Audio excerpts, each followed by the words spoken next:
Aku hidup dalam pengasingan setelah ledakan mana yang menghancurkan segalanya. Orang-orang di sekitarku mati karena keracunan mana, dan aku menghilang ke bawah tanah selama 30 tahun hanya untuk mati dengan penyesalan. Namun saat membuka mata lagi, aku kembali ke masa lalu. Manual ini berjudul The Margaret Worthless Maid, menceritakan Isaac Van Gogh, seorang penyihir jenius yang mendapat kesempatan kedua untuk mengendalikan kekuatannya, mencegah kematian, dan mengubah takdir yang dulu menghancurkan segalanya. Mari kita mulai ceritanya. Kisah Isaac Van Gogh dimulai sebagai anak jenius yang terpilih masuk akademi kerajaan. Hidupnya dipenuhi kebanggaan dan kasih sayang keluarga, sampai semuanya runtuh ketika mana miliknya tiba-tiba meledak di luar kendali. Ledakan itu melukai banyak orang, termasuk adiknya sendiri, Jonas. Diliputi rasa bersalah, Isaac memilih mengurung diri dari dunia. Takut keberadaannya hanya akan membawa bencana bagi orang lain. Puluhan tahun berlalu dalam kesendirian. Isaac kehilangan segalanya, bahkan pelayan yang setia menemaninya sampai akhir hayat. Penyesalan menjadi satu-satunya hal yang tersisa. Meski begitu, ia terus meneliti sihir demi menemukan cara mengendalikan kondisinya. Di usia 71 tahun, ia akhirnya berhasil. Namun semuanya sudah terlambat. Jonas mati di pelukannya, dan dunia yang ia kenal sudah hancur. Saat Isaac tenggelam dalam keputusasaan, cahaya misterius muncul di hadapannya. Detik berikutnya, Isaac membuka mata di kamar masa kecilnya. Tubuhnya kembali muda. Saat melihat keluar jendela, ia melihat Jonas masih hidup, tersenyum seolah tragedi itu belum pernah terjadi. Saat itulah Isaac sadar, ini bukan mimpi. Ia benar-benar diberi kesempatan kedua. Di lantai kamarnya, pecahan pas berserakan sementara para pelayan membersihkannya dengan gelisah. Mereka berbisik takut ledakan mana Isaac akan terjadi lagi. Hans mendengar bisikan itu dan langsung marah, tetapi Isaac menghentikannya. Dengan tenang, ia mengakui para pelayan tidak sepenuhnya salah. Isaac bahkan meminta Hans menjaga jarak darinya karena hanya berada di dekatnya saja bisa berbahaya. Namun Hans menolak mundur. Dengan penuh hormat, ia mengatakan bahwa Isaac hanya sedang melalui masa sulit dan perasaannya sebagai pelayan tidak berubah sedikit pun. Kata-kata itu memberi kehangatan sesaat bagi Isaac. Sebelum ingatan masa depan menghantamnya kembali, ia teringat tubuh Hans yang mati di depan pintunya akibat ledakan mana miliknya sendiri. Isaac langsung mengambil keputusan. Jika ini benar-benar kesempatan kedua, maka tragedi itu tidak boleh terulang. Ia mulai bersikap dingin dan memaksa Hans pergi. Baginya, menjauhkan semua orang adalah satu-satunya cara melindungi mereka. Namun sebelum keluar, Hans sempat mengatakan sesuatu yang terasa aneh bagi Isaac. Dalam kehidupan sebelumnya, percakapan ini tidak pernah terjadi. Keraguan mulai muncul sampai Isaac menampar dirinya sendiri untuk memastikan semuanya. Rasa sakit itu membuktikan satu hal, ia benar-benar kembali ke masa lalu. Dengan tekad baru, Isaac mengingat penelitian yang ia temukan selama puluhan tahun. Nenek moyangnya Jack Van Gogh ternyata pernah mengalami kondisi yang sama. Solusinya adalah sebuah runestone khusus yang mampu memperkuat jalur mana tubuh secara paksa. Kondisi Isaac berasal dari aliran mana yang terlalu besar untuk ditahan tubuhnya. Jalur mananya terus hancur karena tekanan, lalu pulih kembali, menciptakan siklus tanpa akhir. Runestone itu bekerja dengan cara brutal. Batu itu sengaja melukai jalur mana berulang kali sampai tubuh dipaksa membentuk saluran baru yang lebih kuat. Menyakitkan, tapi itu satu-satunya harapan. Isaac langsung mencoba metode itu. Api tiba-tiba menyala di tangannya, jauh lebih kuat dibandingkan yang ia ingat. Bahkan dirinya sendiri terkejut melihat besarnya kekuatan itu. Mana miliknya terasa liar dan nyaris lepas kendali. Dengan susah payah, ia menekannya sebelum semuanya meledak. Lingkaran sihir biru muncul di bawah tubuhnya. Energi mulai mengalir deras. Saat menggenggam runestone, Isaac memaksa tubuhnya melangkah lebih jauh. Dan untuk pertama kalinya, metode itu berhasil. Jalur mana dalam tubuhnya mulai berkembang. Yang sebelumnya hanya satu aliran, kini mulai bercabang menjadi banyak. Ishak menyadari tubuhnya sudah mampu menangani beberapa aliran mana sekaligus. Tetapi ia tidak merasa puas. Kekuatan bukan tujuan utamanya. Yang ia cari adalah kestabilan. Selama tubuhnya belum sepenuhnya aman, ia tak bisa membiarkan siapapun berada di dekatnya. Malam pun tiba, dan meski sudah diperingatkan sebelumnya, Hans tetap kembali membawa makanan. Ishak kembali mencoba mengusirnya, tetapi Hans menolak pergi sampai Ishak makan. Tidak punya pilihan lain, Ishak akhirnya menyerah.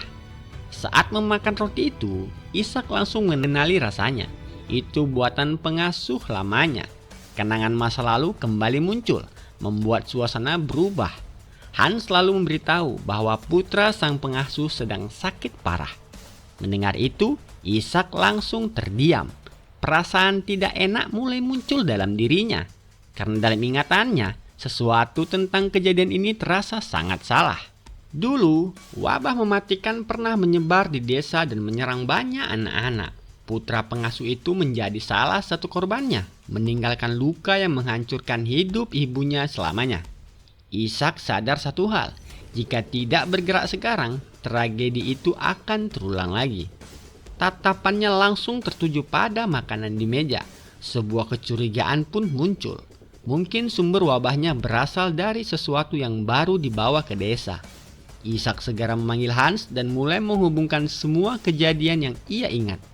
Pikirannya akhirnya berhenti pada satu hal. Perburuan monster yang baru terjadi belum lama ini. Malam itu, seekor rusa bergerak tenang di tengah hutan gelap sebelum tiba-tiba bola api raksasa menghantam area sekitar. Serangan itu memaksa rusa tersebut melompat panik untuk menyelamatkan diri. Tak jauh dari sana, Ishak berjalan sendirian di dalam hutan sambil terus memikirkan wabah desa.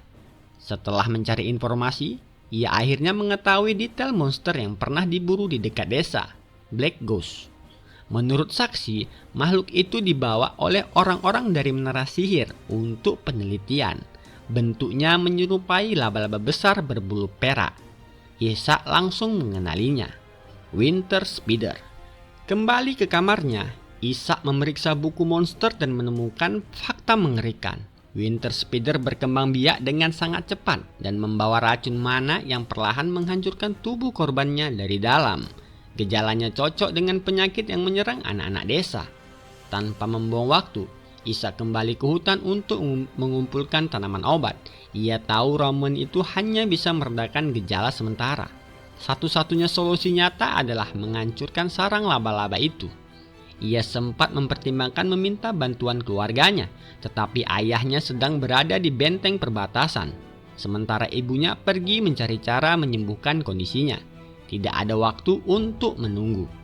Malam itu juga, Ishak mendatangi rumah pengasuhnya. Wanita itu terkejut melihatnya datang larut malam dengan tubuh lelah dan pakaian kotor. Ishak langsung menyerahkan ramuan yang sudah ia siapkan dan menjelaskan cara menggunakannya. Saat melihat kondisi anak itu secara langsung, kecurigaannya langsung terbukti. Tanda kebiruan di tubuh bocah itu adalah gejala mana poisoning. Meski situasinya mencekam, Ishak tetap tenang. Ia meyakinkan mereka bahwa dirinya datang bukan untuk menghukum siapapun, melainkan untuk menyelamatkan nyawa mereka. Keesokan paginya, Ishak menuju sebuah tambang tua tersembunyi di balik hutan lebat. Tempat itu dipenuhi aura buruk dan rumor orang hilang. Setelah memastikan tambang itu adalah gua batu kapur, Ishak langsung menyimpulkan satu hal. Itu adalah sarang Winter Spider. Sebelum masuk, ia mulai mengumpulkan mana di kedua tangannya. Kini tubuhnya sudah mampu menggunakan beberapa sihir sekaligus. Tetapi ia tahu penggunaan berlebihan tetap bisa menghancurkan tubuhnya kapan saja. Di dalam gua, Ishak menemukan tanaman langka bernama Frosty Nightshade. Tanaman itu berfungsi sebagai anestesi bagi manusia, tetapi mematikan bagi Winter Spider. Ironisnya, kelemahan monster itu justru tumbuh di dalam sarangnya sendiri. Setelah mengumpulkan cukup banyak buah, Ishak melangkah semakin dalam sampai menemukan jurang besar. dengan tangga tali tua yang hampir rapuh. Ia turun perlahan ke dasar gua, dan pemandangan di bawah langsung membuat suasana berubah mengerikan. Tulang belulang manusia berserakan di seluruh lantai gua. Ishak mengambil salah satu tulang dan memastikan semuanya berasal dari korban yang hilang. Namun sebelum sempat berpikir lebih jauh, serangan tiba-tiba muncul dari kegelapan. Kaki laba-laba raksasa melesat ke arahnya. Ishak langsung bereaksi cepat. Api muncul di sekelilingnya saat puluhan Winter Speeder mulai keluar dari bayangan. Menyadari dirinya akan dikepung, Ishak segera menjalankan rencananya. Ia melempar buah Frosty Nightshade ke tanah lalu membakarnya dengan sihir. Asap hijau tebal langsung memenuhi gua. Racun itu mulai mempengaruhi para laba-laba, membuat gerakan mereka kacau. Namun dari balik kegelapan, semakin banyak monster bermunculan, membentuk gerombolan besar yang perlahan mengelilinginya.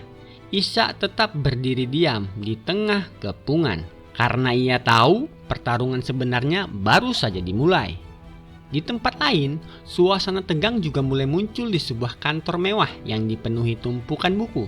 Seorang pria menulis surat dengan wajah penuh frustasi sebelum berhenti dan menatap keluar jendela. Di luar, perdebatan sengit terdengar semakin panas. Mereka membicarakan kegagalan penguasa wilayah yang membiarkan satu desa hancur tanpa perlindungan. Dan tanpa sengaja, sang tuan muda mendengar seluruh percakapan itu. Di tengah ruang yang sunyi, pria di balik jendela itu mulai tenggelam dalam pikirannya sendiri. Gangguan dari luar membuatnya kehilangan fokus. Ia bahkan mempertimbangkan untuk menghilangkan semua distraksi sepenuhnya, bahkan membangun tempat penelitian di bawah tanah, terlindung dari dunia luar, diperkuat material yang mampu menahan ledakan mana. Ia sempat ingin membagikan ide itu pada Hans, tapi baru saat itu ia sadar, Hans sudah tidak ada. Kesadaran itu menghentikan alurnya sejenak, dan memori lama kembali muncul. Sementara itu, di tempat lain, Ishak masih berada di dalam sarang Winter Speeder. Asap racun Nightshade mulai bekerja. Para speeder kehilangan kendali, tubuh mereka lumpuh perlahan. Ishak menutupi wajahnya, menstabilkan pernapasan dengan mana, lalu langsung melancarkan serangan. Dengan kontrol yang semakin matang, ia menggunakan beberapa jalur mana sekaligus, menciptakan kombinasi pertahanan dan serangan. Ledakan besar menghantam kawanan laba-laba, membuka jalan di dalam gua. Namun pertarungan belum selesai. Sisa speeder mundur ke area terdalam dan Ishak mengejar mereka. Ia segera menyadari arah mereka menuju sumber air di dalam gua. Tekanan terus meningkat. Tubuhnya mulai terpengaruh panas dan racun, tapi ia tetap maju. Akhirnya ia tiba di ruangan beku. Es menutupi lantai, suhu turun drastis, dan di atas langit-langit tergantung ratusan telur speeder. Ini bukan sarang biasa, ini pusat koloninya. Tiba-tiba sesuatu jatuh dari atas. Serangan mulai datang dari segala arah. Ishak menyalakan cahaya dan melemparkan bola api untuk mengungkap musuh yang sebenarnya. Dari kegelapan muncul sosok raksasa, Spider Queen. Serangan pertamanya membuat Ishak terpental. Ia langsung sadar, ini level yang berbeda. Api tidak lagi efektif. Setiap serangan dibalas dengan tekanan brutal. Tubuh Ishak mulai melemah. Pikirannya terganggu oleh rasa sakit dan kelelahan. Di titik itu, ia hampir kalah. Namun ingatan tentang sang pengasuh kembali muncul. Roti sederhana, perhatian kecil di masa lalu. Hal yang selama ini ia anggap biasa, ternyata menjadi jangkar yang menahannya tetap menjadi manusia. Ishak bangkit lagi. Ia melempar ransel untuk membuka celah, lalu menyerang dengan kekuatan penuh. Serangan itu berhasil melukai tubuh Spider Queen. Tapi balasan langsung datang dan Ishak terpental keras ke dinding es. Dalam kondisi terdesak, ia memaksa dirinya bertahan dengan menggenggam kaki monster itu. Meski tubuhnya hampir tidak mampu lagi menopang mana, ia sadar satu hal. Tidak ada lagi ruang untuk teknik biasa. Ishak mengumpulkan seluruh sisa mana ke satu titik. Api kecil terbentuk lalu dipadatkan terus sampai berubah menjadi bola energi biru pekat, terkompresi hingga batas ekstrim. Ini serangan terakhir. Dengan sisa kekuatan, ia memaksa energi itu masuk ke luka Spider Queen. Bereaksi langsung terjadi dari dalam tubuh monster itu. Energi menumpuk, tidak stabil, lalu meledak dari dalam. Flames biru menyebar, menghancurkan tubuh raksasa itu dari dalam keluar. Ledakan itu juga melempar Ishak jauh ke belakang. Ia membentur es keras dan kehilangan kesadaran tepat setelah monster itu runtuh. Ketika semuanya tenang, hanya satu yang tersisa di tengah reruntuhan sarang. Kristal inti berwarna biru, sisa kekuatan dari Spider Queen. Dalam kegelapan, suara samar mulai terdengar. Salah satunya adalah suara pengasuhnya. Percakapan di sekitar mengungkap kepanikan mereka setelah ia nekat pergi ke tambang terbengkalai. Ingatan itu perlahan kembali. Setelah pertarungan melawan Ratu Laba-Laba, ia memaksa tubuhnya keluar dari gua dan berjalan kembali ke desa. Di sana, Han sudah mencarinya mati-matian. Begitu bertemu, tubuhnya langsung roboh ke pelukan pria itu. Kini ia terbangun di kamarnya. Ia mengetahui bahwa instruksi yang ia tinggalkan berhasil dijalankan dan Hinder akhirnya pulih total. Para pelayan mulai memujinya karena diam-diam menyelamatkan anak-anak desa. Malu mendengar pujian itu, ia langsung menyembunyikan wajah di balik selimut. Namun ketenangan itu tidak bertahan lama. Pengasuhnya segera memarahinya habis-habisan karena masuk sendirian ke tempat berbahaya, seperti tambang itu. Untuk menghindari kecurigaan, ia berbohong dan mengaku hanya pergi mencari tanaman obat sebelum terjatuh di dalam gua. Ia sengaja menyembunyikan fakta tentang keracunan mana. Jika hal itu diketahui pihak atas, masalah yang jauh lebih besar akan datang. Saat ditanya bagaimana ia tahu soal tanaman-tanaman obat, ia hanya menjawab singkat, dari buku. Tak lama kemudian, pengasuhnya kembali membawa sekeranjang apel dari warga desa. Hadiah sebagai ucapan terima kasih karena telah menyelamatkan anak-anak mereka. Sebagai gantinya, ia meminta apel itu dibuat menjadi selai dan disajikan bersama roti gandum saat ia kembali nanti. Permintaan sederhana itu langsung membuat pengasuhnya hampir menangis. Bahkan sebelum ia pergi, sang pemuda menambahkan satu hal lagi. Pai apel mungkin lebih bagus. Malam berlalu. Salju mulai turun menutupi desa. Seminggu kemudian, tubuh sang pemuda terlihat terus berlatih tanpa henti di halaman rumahnya. Setelah pengalaman brutal di tambang, ia sadar kelemahan terbesar dirinya bukan sihir, tetapi tubuhnya sendiri. Latihan keras itu mulai menunjukkan hasil. Tubuhnya menjadi lebih kuat dan sirkuit mananya meningkat menjadi 4. Memungkinkannya menggunakan beberapa sihir sekaligus. Ia akhirnya memahami hubungan antara stamina fisik dan kekuatan mana. Pertarungan hidup dan mati di gua telah mempercepat pertumbuhannya secara drastis. Kenangan tentang kehidupan lamanya kembali muncul. Seorang teman lama yang dulu terus memaksanya berlatih, kini menjadi alasan ia terus bergerak maju. Namun latihan itu tiba-tiba terhenti. Kepala pelayan datang bersama dokter untuk pemeriksaan rutin. Dokter itu mengatakan tubuhnya terlihat jauh lebih sehat dari sebelumnya. Namun di dalam hati, sang pemuda tahu kondisi tubuhnya jauh lebih rumit daripada yang mereka pahami. Kemudian dokter itu menyerahkan ramuan bernama Panata. Ramuan yang dipercaya mampu menstabilkan mana. Namun begitu melihatnya, ia langsung tahu kebenaran sebenarnya. Ramuan itu bukan menstabilkan mana, tetapi memaksa aliran mana meningkat. Bagi kebanyakan orang, efek itu berbahaya. Namun untuk dirinya sekarang, ramuan itu justru bisa menjadi katalis sempurna untuk memperluas sirkuit mananya. Setelah pemeriksaan selesai, dokter pergi meninggalkan dirinya bersama kepala pelayan. Pria tua itu mengaku terkejut melihat perubahan sikap tuan mudanya, yang kini jauh lebih tenang. Pembicaraan mereka lalu beralih pada insiden penyembuhan anak-anak desa. Ternyata Han sudah melaporkan semuanya. Kepala pelayan memperingatkan bahwa jika kemampuan itu diketahui Dewan Pusat, masalah serius bisa muncul.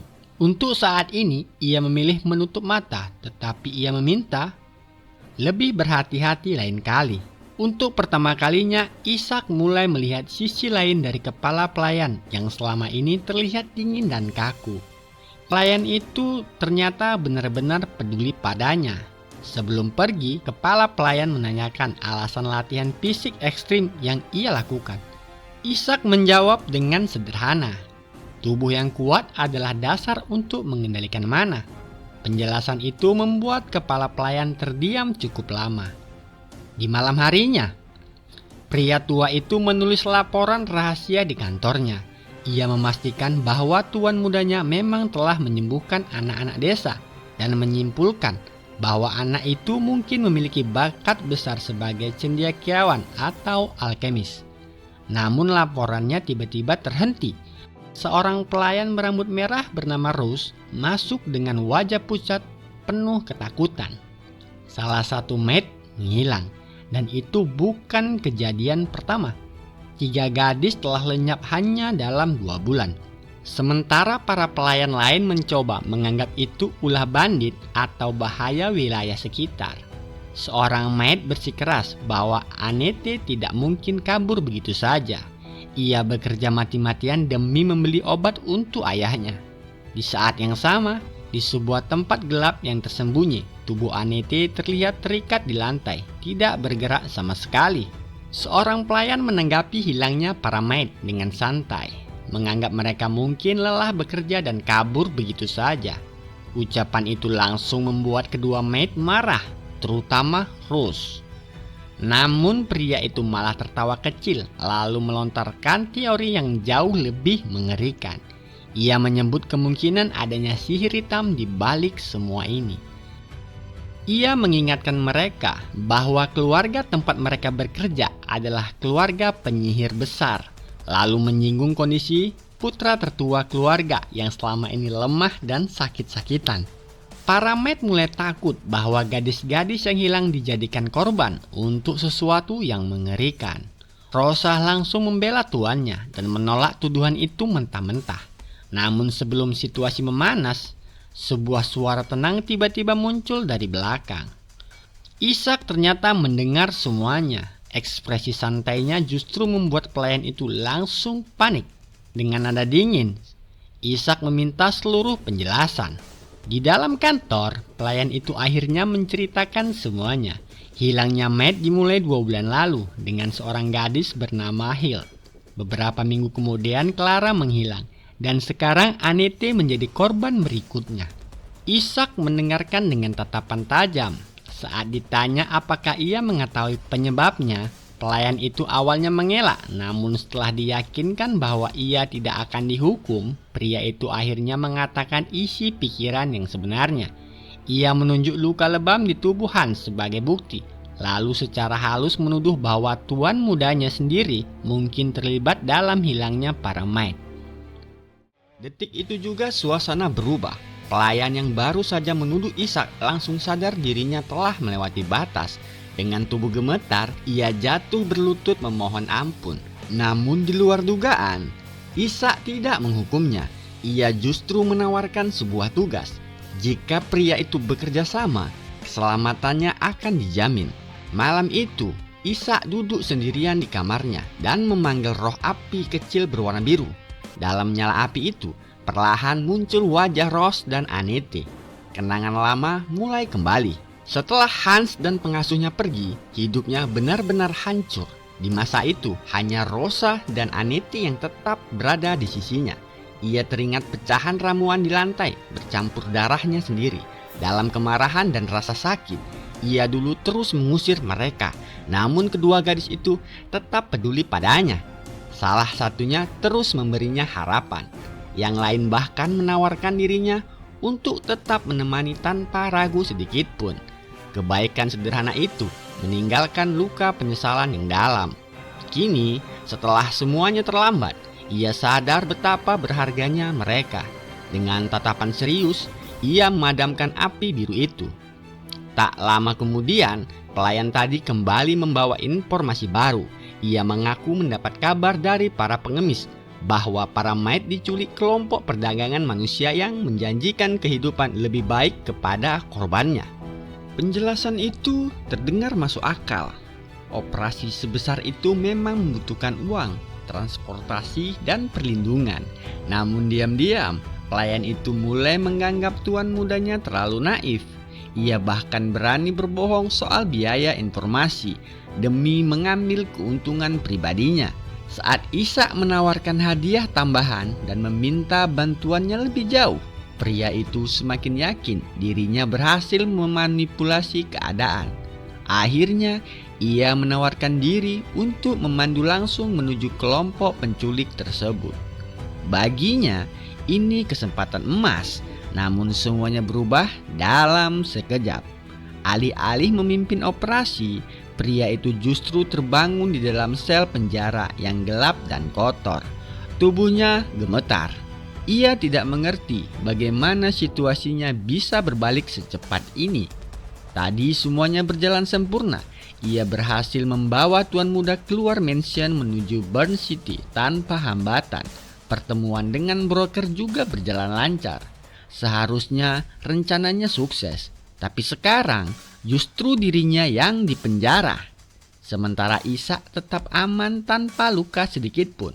Semakin ia memikirkannya, semakin jelas satu hal. Sejak awal, semuanya mungkin sudah berada dalam kendali Ishak. Ishak sama sekali tidak diperlakukan seperti tahanan. Sebaliknya, para penculik memperlakukannya dengan hati-hati, seolah ia adalah barang berharga. Sementara Bill dibuang begitu saja ke dalam sel kotor tanpa penjelasan. Tidak jauh dari sana, Ishak berdiri santai sambil memperhatikan sebuah batu aneh bercahaya biru. Fokusnya sepenuhnya tertuju pada benda itu, mencoba memahami cara kerjanya dan apakah mana diperlukan untuk mengaktifkannya. Melihat sikap Ishak yang terlalu tenang, Bill akhirnya panik. Ia terus menuntut jawaban dan mulai yakin mereka akan mati jika tidak segera melarikan diri. Namun Ishak hanya menghela nafas. Ia lalu mengungkap tujuan sebenarnya. Ia datang untuk menemukan para mayat yang hilang. Bill menganggap itu mustahil. Mustahil keluar dari sel seperti ini. Namun detik berikutnya, Ishak mengangkat tangannya dan menghancurkan jeruji besi dengan mudahnya. Bill langsung membeku. Ia akhirnya sadar bahwa anak di depannya jauh lebih mengerikan dari yang ia bayangkan. Rasa takut membuat Bill langsung berubah sikap. Ia memohon agar diselamatkan dan memperingatkan bahwa tempat itu dipenuhi kriminal berbahaya. Namun Ishak bahkan tidak terlihat peduli. Ekspresi putus asa Bill justru mengingatkannya pada masa lalu. Di kehidupan sebelumnya, Bill pernah berdiri dengan wajah yang sama saat dieksekusi karena mengkhianati keluarga Goid. Dulu, ayah Ishak sempat mempertimbangkan untuk mempertahankan hidupnya karena Bill mengenal dunia kriminal dan bisa dimanfaatkan.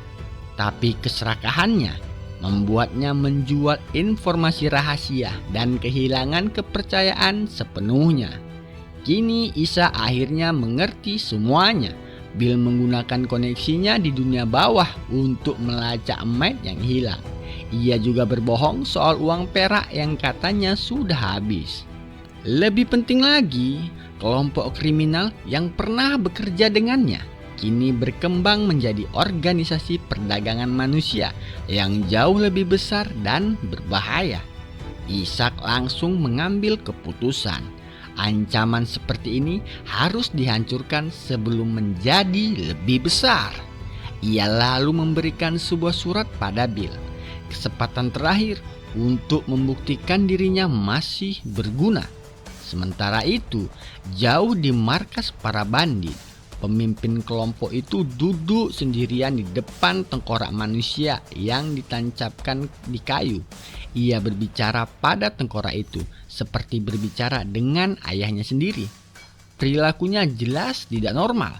Ia tampak terobsesi pada sihir gelap dan percaya suatu hari bisa bertemu kembali dengan orang yang mati. Namun suasana tiba-tiba berubah.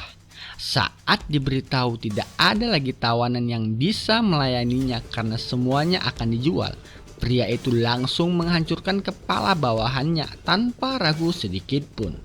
Tubuh itu bahkan dijadikan pengganti untuk kebutuhan mandinya. Para bandit lain langsung gemetar ketakutan. Mereka bahkan mulai berpikir lebih aman mengorbankan para tawanan daripada mempertaruhkan nyawanya sendiri. Namun di tengah kepanikan itu, suara aneh mulai terdengar dari lorong markas. Dua bandit mendekat perlahan, lalu sesuatu menggelinding ke kaki mereka. Sebuah kepala manusia, dan itu adalah kepala pemimpin mereka sendiri. Kepanikan langsung meledak. Potongannya terlalu bersih, tidak ada yang mengerti apa yang baru saja terjadi. Lalu dari balik kegelapan, Bill muncul sambil memegang pisau berlumuran darah. Ekspresinya dingin, tidak ada rasa takut, dan tidak ada keraguan. Bill mulai melampiaskan amarahnya dan menyalahkan Ishak atas semua yang terjadi. Namun tanpa ia sadari, Ishak sudah berdiri. Sang pemuda lalu meletakkan selembar kontrak di hadapannya. Ia mengingatkan Bill pada janjinya sebelumnya, bahwa ia bersedia melakukan apa saja demi bertahan hidup. Awalnya Bill tidak mengerti sampai Ishak mulai menjelaskan isi kontrak itu satu persatu. Bill harus mematuhi semua perintah tanpa pertanyaan. Ia tidak boleh membocorkan apapun tentang Ishak. Ia hanya menyuruh Bill menandatangani kontrak itu. Kontrak tersebut membutuhkan darah agar aktif. Ishak lalu menyerahkan pisau kecil ke tangannya. Bill ragu. Ketakutan dan kecurigaan membuat tangannya gemetar. Namun sebelum ia bisa menolak, suara langkah mulai terdengar dari luar sel. Seseorang mendekat. Mereka mulai curiga dengan keributan di dalam. Tidak punya pilihan lain, Bill akhirnya memotong jarinya sendiri, menandatangani kontrak itu dengan darah. Sesaat setelah selesai, permukaan kontrak memancarkan cahaya samar sebelum kembali menjadi normal. Ishak tersenyum tipis. Di saat yang sama, beberapa pria masuk untuk memeriksa keadaan. Tanpa ragu, Ishak mengangkat tangannya. Api biru kecil muncul. Lalu dalam sekejap semua pria itu roboh tak sadarkan diri. Bill langsung terdiam. Ia bahkan tidak yakin apakah mereka masih hidup. Ishak menjelaskan bahwa mereka hanya pingsan. Meski begitu, Bill tetap tidak mampu memahami sihir yang baru saja ia lihat. Ishak hanya memberi penjelasan singkat. Teknik itu berasal dari kontrol aura dan struktur sihir tertentu. Tak lama kemudian, mereka keluar dari penjara bawah tanah. Bill mencoba mencairkan suasana dengan bertanya soal sihir es yang digunakan Ishak. Ishak menjelaskan bahwa sihir itu sebenarnya tidak efisien dan jarang dipakai. Namun benda aneh yang ia pegang, batu mana dingin dari Ratu Laba-Laba musim dingin, membuat teknik itu menjadi mungkin. Percakapan mereka terhenti saat melihat seseorang. Mereka segera bersembunyi di balik dinding. Di tengah situasi itu, Ishak tiba-tiba menjelaskan dasar sihir es. Es sebenarnya hanyalah air. Ia mengumpulkan kelembapan di udara, membentuknya, memadatkannya, lalu menstabilkannya menjadi serangan mematikan. Sebuah energi berbentuk air muncul di tangannya sebagai contoh, namun tidak ada waktu untuk teori. Seorang bandit mulai menyadari keberadaan mereka. Dalam sekejap, Ishak membentuk bola energi biru pekat lalu menembakkannya langsung. Serangan itu melesat dengan kecepatan luar biasa dan bandit itu langsung tumbang. Bill kembali terdiam melihat hasilnya. Ishak lalu menjelaskan bahwa teknik itu sebenarnya bukan untuk pertarungan langsung, tapi karena sifat sihir es yang langka, kebanyakan orang tidak akan memahami penyebab kematiannya. Setelah es mencair, hampir tidak ada bukti yang tersisa. Penjelasan itu membuat Bill semakin ngeri. Ia bahkan mulai menyarankan agar semua musuh di tempat itu dibunuh sekalian. Namun sebelum Ishak menjawab, dua bandit lain datang setelah mendengar keributan.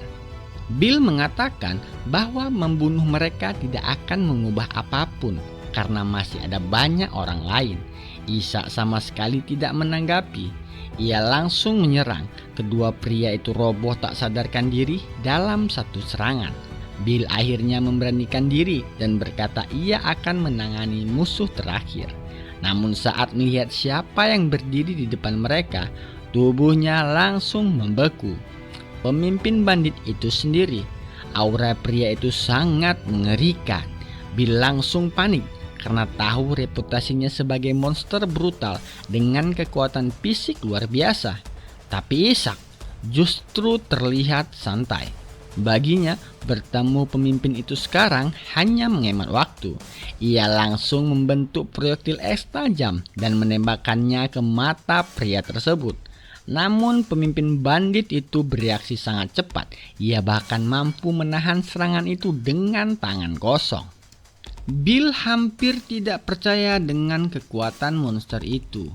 Sementara Ishak langsung menyimpulkan satu hal. Pria ini kemungkinan memiliki darah suku utara. Pemimpin bandit itu maju perlahan sambil memandang Ishak dan Bill seperti barang dagangan. Tekanan yang ia keluarkan membuat Bill benar-benar hancur ketakutan. Pria itu sama sekali mengabaikan Ishak dan langsung mencoba menangkap Bill. Bill menutup matanya dengan putus asa. Namun detik berikutnya, pemimpin bandit itu tertembus serangan es. Serangannya terlalu cepat, tidak ada waktu untuk bereaksi. Saat pria itu menahan serangan pertama Ishak, celah kecil muncul dan Ishak langsung memanfaatkan tanpa ragu. Darah menyembur dari mulut sang pemimpin sebelum tubuhnya roboh tak bernyawa. Bill hanya bisa terdiam. Ia bahkan belum memahami apa yang baru saja terjadi. Lalu Ishak memanggilnya kembali ke kenyataan. Dengan nada tenang, ia mengatakan satu hal. Mulai sekarang, tempat ini menjadi milikmu, Bill. Tidak perlu penjelasan tambahan. Bill langsung mengerti maksudnya. Masih gemetar, ia menggenggam pisaunya, lalu berlari masuk ke dalam markas bandit. Sementara Ishak tetap berdiri di belakang, mengawasi semuanya dalam diam. Ishak menutup matanya perlahan. Pada akhirnya, manusia akan melakukan hal-hal yang dulu mereka pikir tidak akan pernah dilakukan. Pikirannya kembali pada Annette. Dulu, Maid itu pernah mengatakan bahwa hidup terkadang memaksa seseorang memilih di antara dua jalan yang sama-sama menyakitkan. Saat itu Ishak tenggelam dalam rasa bersalah dan keputusasaan. Kini ia sadar, semua tindakannya sekarang adalah jawaban dari kata-kata Annette di masa lalu. Dan ternyata Annette sendiri menyimpan luka yang jauh lebih dalam akibat kehilangan Clara. Lamunannya terputus ketika Bill memanggilnya. Salah satu maid yang hilang akhirnya ditemukan. Beberapa waktu kemudian, para maid yang berhasil diselamatkan dibawa pergi menggunakan kereta. Salah satu dari mereka perlahan sadar dan mulai menyadari bahwa mimpi buruk itu akhirnya berakhir. Cerita lalu mundur ke masa sebelum semua tragedi itu terjadi. Saat itu Clara, Hilda, dan Annette sedang menjahit bersama seperti hari biasa. Di tengah suasana santai, Clara tiba-tiba membicarakan rumor tentang bangsawan dari selatan yang mencari wanita dari luar wilayah untuk dijadikan pasangan. Awalnya terdengar seperti candaan, namun Hilda justru terlihat tertarik. Clara hanya mengungkap bahwa ia sudah menemukan seseorang yang bisa diam-diam membawa mereka ke selatan. Namun Annette langsung menolaknya. Ia tidak bisa meninggalkan ayahnya yang sakit. Setelah itu, Ishak mulai mendengarkan cerita langsung dari Annette tentang hari sebelum Clara dan Hilda menghilang. Semakin ia mendengar, semakin jelas bahwa semua ini memang bukan sekedar kabur biasa. Ishak lalu bertanya satu hal penting. Jika semua Maid diculik, bagaimana Anete bisa selamat? Anete terdiam cukup lama sebelum akhirnya mengatakan kebenarannya. Ia memang sempat ditangkap, namun entah bagaimana, gerbang besi tempat mereka dikurung tiba-tiba hancur. Ia melarikan diri sebelum kehilangan kewarasan seperti korban lainnya. Sebelum dirinya berubah dan mulai menyakiti teman-temannya sendiri. Mendengar itu, ekspresi Ishak sedikit melunak.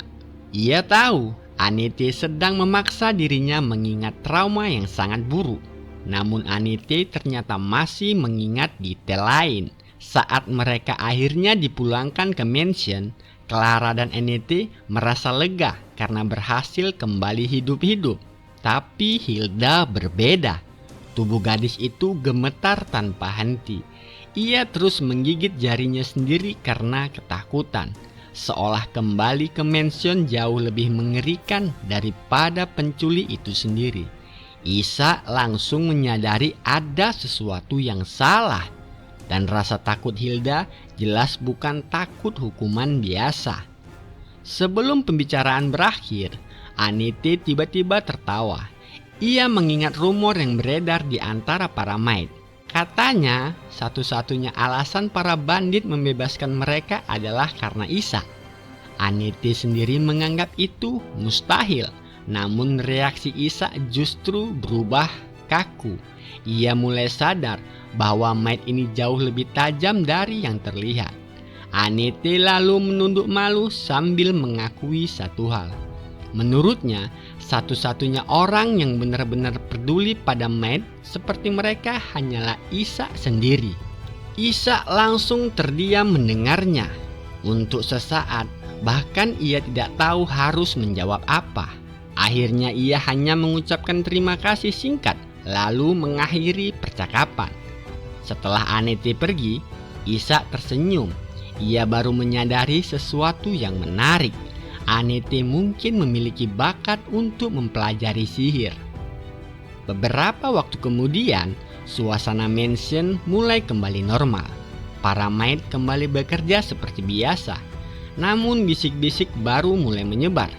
Clara, Hilda, dan Anete yang seharusnya dibuang dari mansion justru dibawa kembali oleh Ishak. Sementara itu, di bagian lain mansion, Bill terlihat membawa kayu bakar seperti pelayan biasa. Namun saat seorang pria mendekatinya dengan santai, Bill langsung menunjukkan sisi aslinya. Ia jelas bukan bawahan biasa. Di saat yang sama, Ishak berbicara dengan seorang pria bersenjata mengenai dunia bawah tanah di saluran kota. Ia menjelaskan bahwa para kriminal di tempat itu tidak akan pernah benar-benar hilang.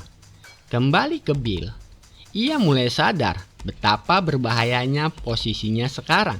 Jika ada pemberontakan atau pengkhianatan, dialah orang pertama yang akan dibunuh Ishak. Saat berbicara dengan bawahannya, Bill akhirnya mengetahui fakta baru. Kelompok mereka ternyata dulu diperintah Nierz untuk memata-matai mansion keluarga bangsawan. Hal itu membuat Bill sadar bahwa Nierz jauh lebih licik daripada yang ia kira. Namun fakta berikutnya jauh lebih mengerikan. Para kriminal itu menyebut sesuatu yang disebut persembahan. Setiap tahun, kelompok kriminal memberikan upeti kepada para ksatria. Sebagai gantinya, para ksatria membiarkan dunia bawah terus beroperasi bebas. Bill langsung terdiam. Artinya, para ksatria selama ini melindungi para kriminal. Beberapa hari kemudian, Ishak kembali berlatih sendirian. Ia menciptakan bola api lalu menembakkannya ke depan. Namun api itu hanya pengalih perhatian. Di belakangnya, kristal es tajam melesat diam-diam sebagai serangan utama. Sebelum menghantam dinding, Ishak membatalkan sihirnya. Tubuhnya langsung kelelahan. Setelah membunuh Nierz, sirkuit mananya berkembang dari level 4 menjadi level 5. Namun Ishak tahu itu masih belum cukup. Ia harus mampu menggunakan beberapa jenis sihir sekaligus. Ia juga sadar Kemenangan sebelumnya bukan murni karena kekuatan, lingkungan yang tidak menguntungkan, lawan yang meremehkannya, dan serangan tak terduga adalah alasan Nirs kalah. Kesalahan kecil itu berujung pada kematian. Ishak menggenggam tangannya erat. Ia harus menjadi lebih kuat. Malam harinya, Ishak berbaring di tempat tidur sambil memikirkan masa depan. Ingatan tentang kematian Jonas dan runtuhnya keluarga Goit mulai kembali muncul. Jika ingin melindungi keluarga Goit, ia harus tumbuh lebih cepat dari sebelumnya. Namun sebelum pikirannya berlanjut, suara seseorang memanggilnya. Ishak membuka mata dengan bingung. Beberapa Met langsung masuk ke kamarnya dengan panik sambil membawa air dan pakaian. Mereka menyuruh Ishak segera bersiap. Saat Ishak bertanya apa yang terjadi, salah satu Met akhirnya mengatakan alasannya. Tuan sudah kembali. Detik itu juga ekspresi Ishak langsung berubah. Ayahnya akhirnya pulang. Dalam sebuah ruangan yang hanya diterangi cahaya lilin, Ishak duduk menulis di meja kerjanya. Lalu tiba-tiba seorang pria masuk dengan langkah lesu sambil membawa tas dan pedangnya. Saat Ishak memanggilnya ayah, pria itu langsung terkejut. Sang ayah menghampiri putranya dan mulai memotong rambut putihnya yang sudah panjang. Ia berkali-kali memastikan bahwa keputusan Ishak tidak akan membuatnya menyesal. Namun Ishak tetap menjawab bahwa itulah yang ia inginkan. Setelah selesai, sang ayah mencium keningnya lalu pergi. Ini akan menjadi terakhir kalinya jalan kita bersilang. Saat kau menemuiku nanti, buang jauh semua penyesalanmu, ucap ayahnya. Lalu ia pergi meninggalkan Ishak yang hanya bisa menatap punggungnya dari jauh. Kini, untuk pertama kalinya sejak hari itu, Ishak kembali bertemu ayahnya. Di ruang kerja keluarga Gote, sang ayah sedang membaca laporan tentang keberhasilan Ishak menyembuhkan anak-anak desa Balagus. Awalnya ia tidak percaya, tetapi laporan itu membuktikan semuanya. Ishak menjelaskan bahwa ia hanya beruntung karena pernah membaca kasus pneumonia serupa di sebuah buku. Sang ayah kemudian menanyakan kondisi tubuhnya. Meski belum pulih sepenuhnya, Ishak mengaku sudah tidak lama mengalami ledakan mana. Sang ayah mengira dokter dari Oton berhasil membantunya, meskipun Ishak sendiri tidak sependapat. Tak lama kemudian, pembicaraan beralih ke benteng perbatasan Winterbend. Menurut ayahnya, keadaan di sana masih sama. Monster serigala terus menyerang, sementara para Knight mempertahankan benteng. Namun saat perjalanan pulang, mereka sempat singgah di kota Bern dan terlibat sebuah insiden. Seorang prajurit menyerang komandannya sendiri. Ishak mengira prajurit itu sudah dieksekusi, tetapi ternyata sang komandan meminta kasus tersebut dibawa ke pengadilan militer. Saat itulah dua Knight memasuki ruangan. Mereka adalah Fickle dan Randolph. Ishak langsung memperhatikan telinga Randolph yang diperban. Setelah mendapat izin pergi, Ishak keluar dari ruangan. Namun diam-diam ia tetap mendengarkan percakapan mereka. Fickle mendesak agar pengadilan militer segera dilaksanakan dan pelakunya dieksekusi demi menjaga disiplin pasukan. Sementara Randolph hanya mengikuti keputusan atasannya, meski dirinya sendiri adalah korban dalam insiden tersebut. Mendengar itu, Ishak mulai menyusun dugaan di kepalanya. Tak lama kemudian, Bill datang membawa kabar penting. Di tempat yang sepi, Bill mengungkapkan informasi dari anak buah Nirs. Perdagangan budak di saluran pembuangan ternyata masih berlangsung. Beberapa Knight Winterbend bahkan menerima suap untuk menutup mata. Yang lebih mengejutkan, salah satu anak buah Nirs baru saja ditemukan tewas di dekat pintu masuk saluran pembuangan. Seluruh jarinya dipotong, kecuali jari kelingking. Bill langsung mengeluarkan potongan jari yang ditemukan di samping tempat tidurnya. Selain itu, sebuah ancaman juga telah dikirim kepada mereka. Dengan ketakutan, ia meminta Ishak melakukan sesuatu. Ishak bertanya, apakah ada saksi? Menurut saksi, semuanya terjadi dalam sekejap. Pelakunya menggunakan pedang yang memancarkan cahaya, lalu menghabisi korban dalam satu serangan. Satu-satunya ciri yang diingat adalah perban yang melilit kepala pelaku. Ishak langsung menghubungkan seluruh kejadian itu. Ayahnya baru saja pulang bersama 2 Night Winter Band. Mereka juga sempat singgah di kota Bern, lokasi tempat perdagangan budak itu berlangsung. Deskripsi pelakunya pun sangat cocok dengan para Night Winter Band. Ishak menggertakkan giginya. Jika dugaan ini benar, maka para Night itu bukan lagi perisai kerajaan.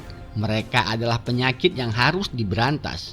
Tanpa membuang waktu, Ishak segera menuju ruang bawah tanah.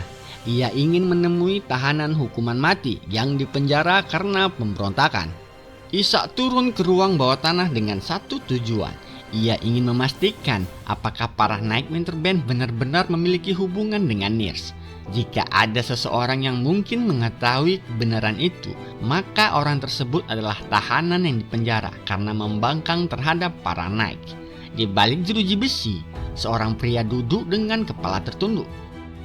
Tanpa membuang waktu, Ishak langsung bertanya, "Apa kau mengenal organisasi bernama Nirse?" Pria itu perlahan mengangkat kepala. Entah kenapa, wajahnya terasa sangat familiar bagi Ishak.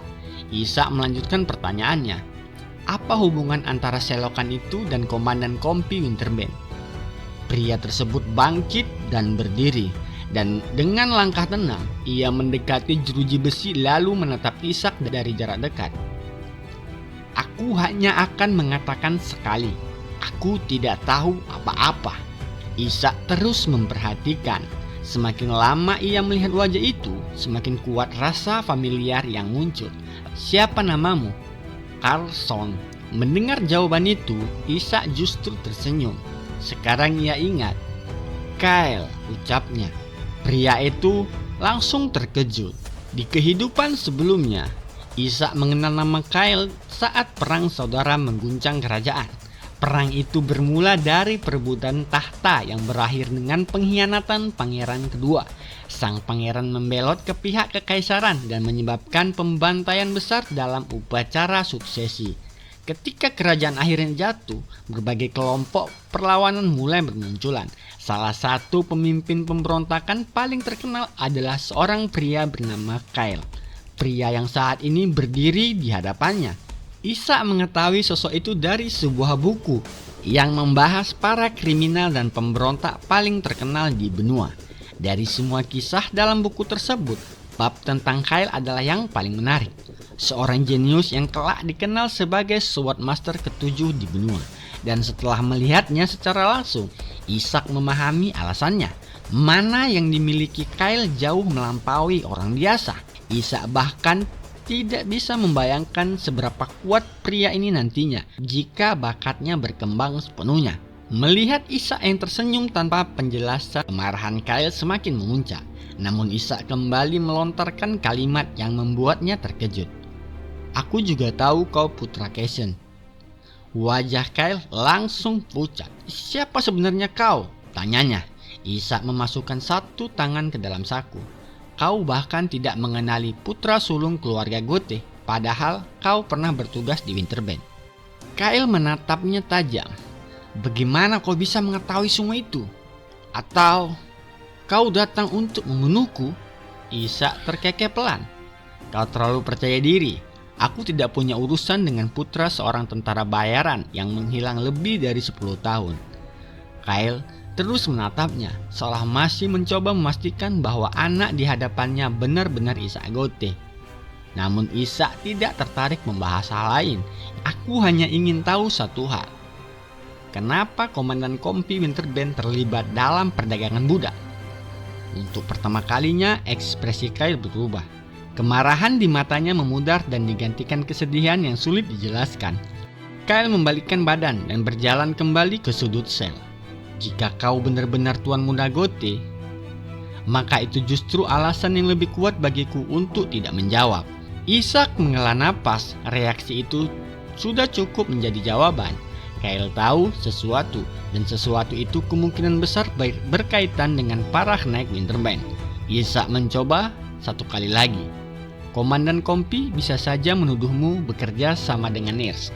Jika itu terjadi, kau akan menjadi buronan kerajaan dan kehilangan kesempatan untuk membalas dendam.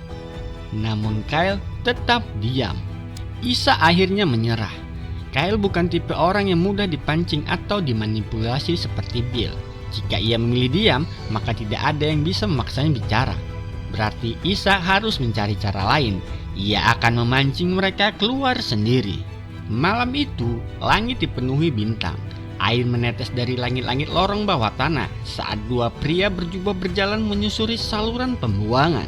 Wajah mereka tertutup bayangan tudung. Sepanjang perjalanan, mereka tidak menemukan satupun anggota Nirс. Keadaan yang terlalu sepi justru membuat mereka semakin waspada. Langkah keduanya akhirnya berhenti di depan ruang penyimpanan yang biasanya dipenuhi budak. Namun tidak ada apapun. Pria yang berjalan di depan menggerutu kesal. Pembayaran suap mereka ditahan, lalu mereka diminta datang ke tempat ini jika terjadi masalah. Semua ini terasa seperti permainan yang sengaja dibuat Nirs. Saat ia hendak membuka pintu berikutnya, pintu itu justru terbuka lebih dulu dari dalam. Refleks, tangannya langsung menggenggam gagang pedang. Seorang pelayan berdiri di sana dengan tubuh gemetar. Kalian dipersilahkan masuk. Kedua pria itu saling pandang sebelum memasuki ruangan. Pedang mereka tetap berada dalam genggaman. Ruangan itu hanya diterangi sebatang lilin. Di tengah ruangan, seorang anak laki-laki duduk dengan tenang, seolah sudah menunggu kedatangan mereka sejak lama. Salah satu pria berkata, "Apakah ini pemimpin baru Nirs?" Kebenaran macam apa yang membuat seseorang memanggil mereka tanpa salam atau pengawalan? Ishak perlahan berdiri dari kursinya, lalu menatap kedua tamunya. "Apa aku boleh menanyakan satu hal?" Suara anak kecil itu membuat keduanya terkejut. Ishak melangkah maju. "Kenapa kalian melakukan itu?" Salah satu pria langsung mengenali wajah itu. Tanpa ragu, ia segera berlutut. Bahkan ia menarik rekannya untuk ikut berlutut. "Senang bertemu lagi, Sir Pickle, Sir Randolph." Senyum tipis muncul di wajah Ishak. "Apa kalian mau minum?" Kedua anak itu terdiam. Keringat dingin mengalir di wajah mereka. Mereka tidak pernah menyangka orang yang memanggil mereka malam ini adalah Ishak Gote. Di tengah malam yang dingin, salju terus turun menutupi jalan setapak dan pepohonan di sekitar sebuah rumah terpencil di tengah hutan. Di dalam rumah itu, dua pria sedang menghitung uang. Salah satunya tersenyum sambil memandangi kepingan koin yang baru mereka terima dari Nirs. "Dengan uang sebanyak ini, kita bisa makan dengan layak dan membeli kayu bakar untuk sebulan penuh." Pria di sampingnya mengangguk. "Bahkan masih cukup untuk membeli pedang baru dan menyisakan uang saku." Ia mengambil beberapa keping koin dan menyerahkannya kepada rekannya. "Berhenti!" Suara tegas itu langsung membuat keduanya membeku. Seorang pria baru saja memasuki ruangan. "Apa yang sedang kalian bicarakan?" Di tempat lain, Ishak duduk di meja makan dengan secangkir teh hangat. Di seberangnya, Pickle dan Randolph duduk dengan kepala tertunduk. Mereka akhirnya menceritakan semuanya. Ishak kini memahami bagaimana semuanya bermula. Menurutnya, ayahnya memang seorang pemimpin yang hebat, tetapi bukan orang yang fleksibel. Sang Margaret adalah perisai yang menjaga wilayah utara, tidak lebih dan tidak kurang. Sementara itu, para prajurit Winterband harus menghadapi kenyataan yang jauh lebih kejam. Persediaan terus menipis, pasokan terlambat datang, dan orang-orang terus mati. Karena itu, Pickle dan Randolph mulai menerima uang dari para bandit untuk menutupi kekurangan kebutuhan benteng. "Benar," kata Pickle. Ia terlihat sedikit lega. Setidaknya Ishak memahami keadaan mereka. Namun Ishak justru menutup mata dan terdiam cukup lama. Ketika akhirnya ia membuka mata kembali, tatapannya berubah. "Sir Pickle, Sir Randolph." Keduanya mengangkat kepala. "Kalian layak dihukum mati." Ruangan langsung membeku. Pickle tidak percaya dengan apa yang baru saja didengarnya. Sementara Randolph hanya menundukkan kepala lebih dalam. Menurut Ishak, keputusan ayahnya pun tidak akan berbeda. Jika semua ini sampai ke pengadilan militer, hukuman mati adalah akhir yang paling mungkin bagi mereka. Fickle berdiri, kemarahan yang selama ini ia tahan akhirnya meluap. Ia merasa Ishak masih belum memahami apa yang sebenarnya terjadi di Winterbend. Namun beberapa saat kemudian ia menyadari sesuatu. Ishak mengerti, justru karena mengerti ia menjatuhkan penilaian itu. Fickle menarik nafas panjang lalu mulai menceritakan kenyataan yang mereka hadapi. Tentang prajurit yang kelaparan, tentang dingin yang membekukan tulang, tentang rekan-rekan mereka yang tewas karena terpaksa bertarung menggunakan pedang yang sudah tumpul. Kau tidak mengerti bagaimana rasanya berada di sana. Tidak, Ishak memotong ucapannya. Kau memang punya banyak alasan. Ishak berdiri dari kursinya. Tapi jelaskan satu hal padaku. Tatapannya menajam. Kenapa warga sipil ikut diculik? Fickle terdiam. Itu dilakukan Nurse. Lalu apa bedanya kalian dengan mereka? Suasana kembali sunyi. Fickle mengepalkan tangannya erat-erat. Ia mulai menyadari bahwa sejak awal ia salah berharap. Anak di hadapannya tidak akan pernah membenarkan tindakan mereka, apapun alasannya. Ia menoleh ke arah Randolph, namun rekannya itu masih diam. Sejak awal pertemuan, Randolph hampir tidak mengatakan apa-apa. Kemarahan Fickle akhirnya mencapai batasnya. Bangun, kita masih punya Tuan Muda Jonas. Akan lebih baik jika bom waktu seperti dia disingkirkan sekarang juga. Randolph langsung berdiri. Fickle, apa kau sudah gila? Ia menghantam meja hingga cangkir teh bergetar. Namun Fickle sudah mencabut pedangnya. Ishak tetap duduk tenang, tatapannya tidak sedikit pun berubah. Sesaat kemudian aura yang keluar dari tubuhnya menekan seluruh ruangan. Tubuh Fickle langsung membeku. Tangannya masih menggenggam pegang, tetapi ia tidak mampu bergerak. Randolph menatap pemandangan itu dengan cemas. Situasi sudah jauh melenceng dari yang mereka harapkan. Ishak menatap Fickle tanpa emosi. Awalnya mungkin semua ini dilakukan demi Gothe. Namun apa yang kalian lakukan sekarang masih bisa disebut demi Gothe? Pertanyaan itu menghantam lebih keras daripada ancaman apapun. Komandan Kompi Fickle. Suara Randolph memecah keheningan. Dulu kau pernah berkata bahwa kau adalah pedang dan aku adalah perisai. Randolph perlahan mencabut pedangnya. Tapi Carlson mengatakan sesuatu yang tidak bisa kulupakan. Sebuah pedang yang mampu memotong apapun adalah mahakarya. Tetapi ketika pedang itu mulai mengikuti kehendaknya sendiri, ia berubah menjadi pedang iblis. Fickle terkejut. Apa yang sedang kau lakukan? Randolph tidak menjawab. Ia langsung menyerang. Pertarungan berlangsung singkat. Lalu Fickle jatuh kalah. Ruangan kembali sunyi. Randolph berdiri di hadapan Ishak. Kali ini tidak ada lagi yang ia sembunyikan. Awalnya mereka memang berniat membungkam Carlson setelah mengetahui rahasia mereka. Mereka hanya ingin memberinya sedikit pelajaran. Namun yang terjadi justru sebaliknya. Carlson mengalahkan mereka dengan mudah. Bahkan telinga Randolph terpotong dalam pertarungan itu. Padahal Carlson memiliki kesempatan untuk membunuh mereka. Namun ia tidak melakukannya. Ia hanya meninggalkan satu pesan. Bahwa Randolph seharusnya membuka telinganya untuk mendengar kebenaran. Bahkan saat ditangkap, Carlson tidak melakukan perlawanan sedikitpun. Ishak mendengarkan semuanya tanpa menyela. Lalu ia mengajukan satu pertanyaan. Jadi, kau ingin menghentikan eksekusi Carlson karena rasa bersalah? Randolph terdiam. Tangannya bergetar di belakang punggung. Ia memikirkan keluarganya, karirnya, dan semua konsekuensi yang akan menimpa mereka jika kebenaran ini terbongkar. Untuk pertama kalinya, ia benar-benar menghadapi dosa yang selama ini ia abaikan. Melihat keraguannya, Ishak akhirnya membuka suara. Si Randolph. Randolph perlahan mengangkat kepala. Bagaimana jika ada cara lain untuk menebus dosa-dosamu? Mata Randolph langsung dipenuhi kebingungan. Ia tidak mengerti apa yang sedang direncanakan Ishak. Kepala bergoyang di ujung tali, tergantung di atas kayu seperti peringatan bagi siapapun yang berani melanggar aturan kota. Orang-orang berdesakan di bawahnya, tapi yang benar-benar berbeda adalah satu sosok berjubah yang berdiri diam di keramaian itu, Randolph. Tangannya mengepal di balik kain jubah. Tidak ada emosi yang terlihat di wajahnya, tapi kalau diperlihatkan lebih lama, ada sesuatu yang retak di dalam dirinya. Lalu dia berbalik dan menghilang ke dalam malam.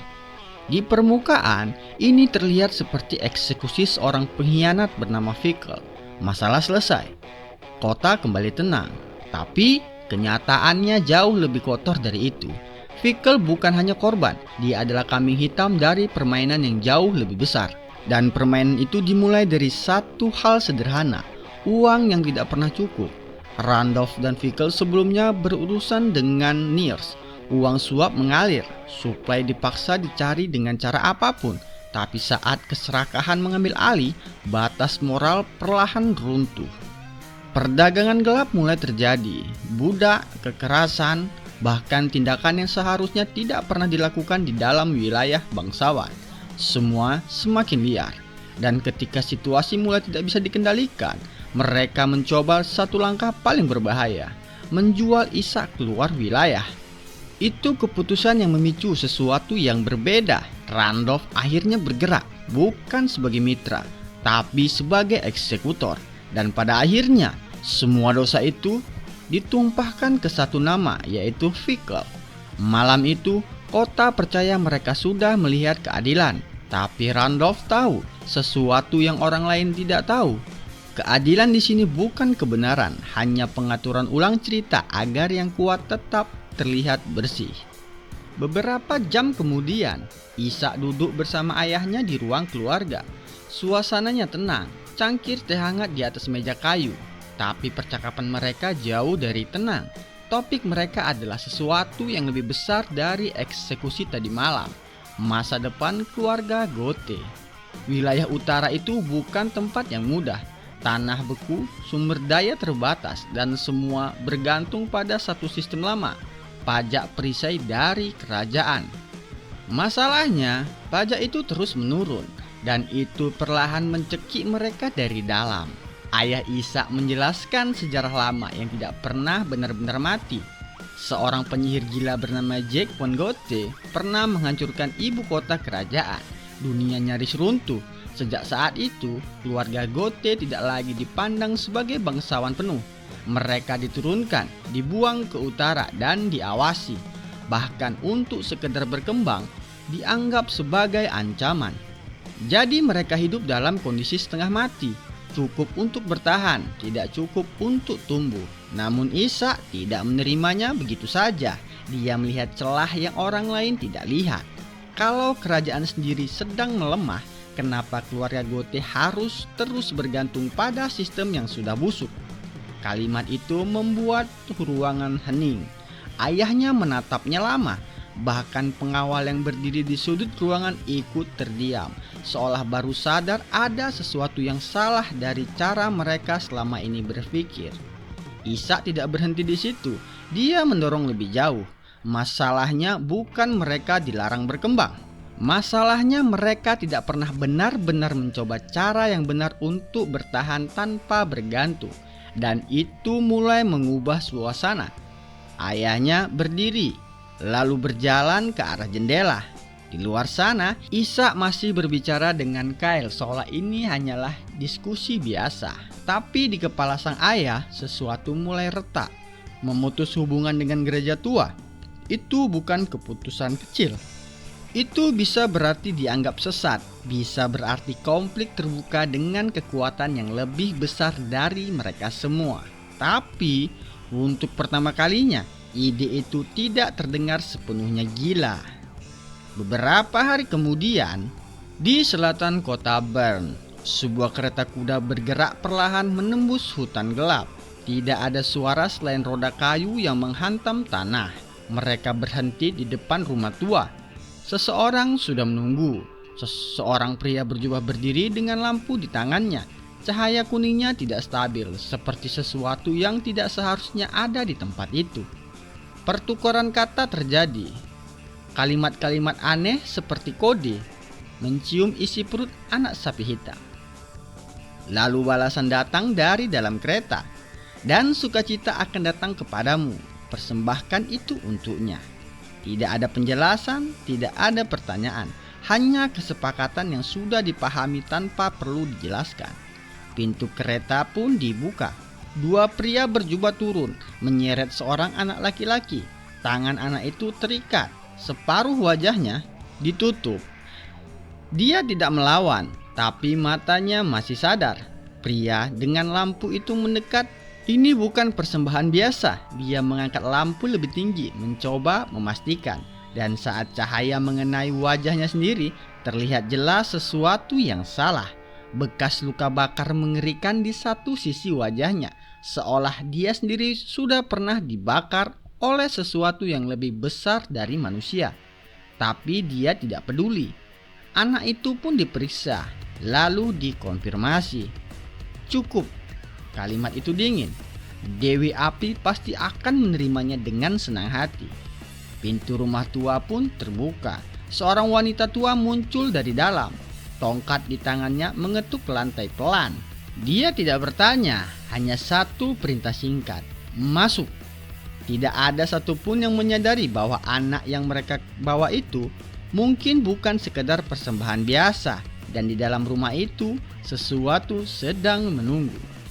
Mereka turun semakin dalam ke bawah tanah. Tangga batu itu seperti tidak ada ujungnya. Udara makin terasa dingin. Lampu di tangan Carlson bergetar pelan. Bukan karena angin, tapi karena sesuatu yang tidak terasa alami di tempat itu. Ishak berjalan di belakangnya. Carlson sempat menatapnya. Beberapa hari lalu, semuanya masih terlihat seperti permainan strategi di permukaan.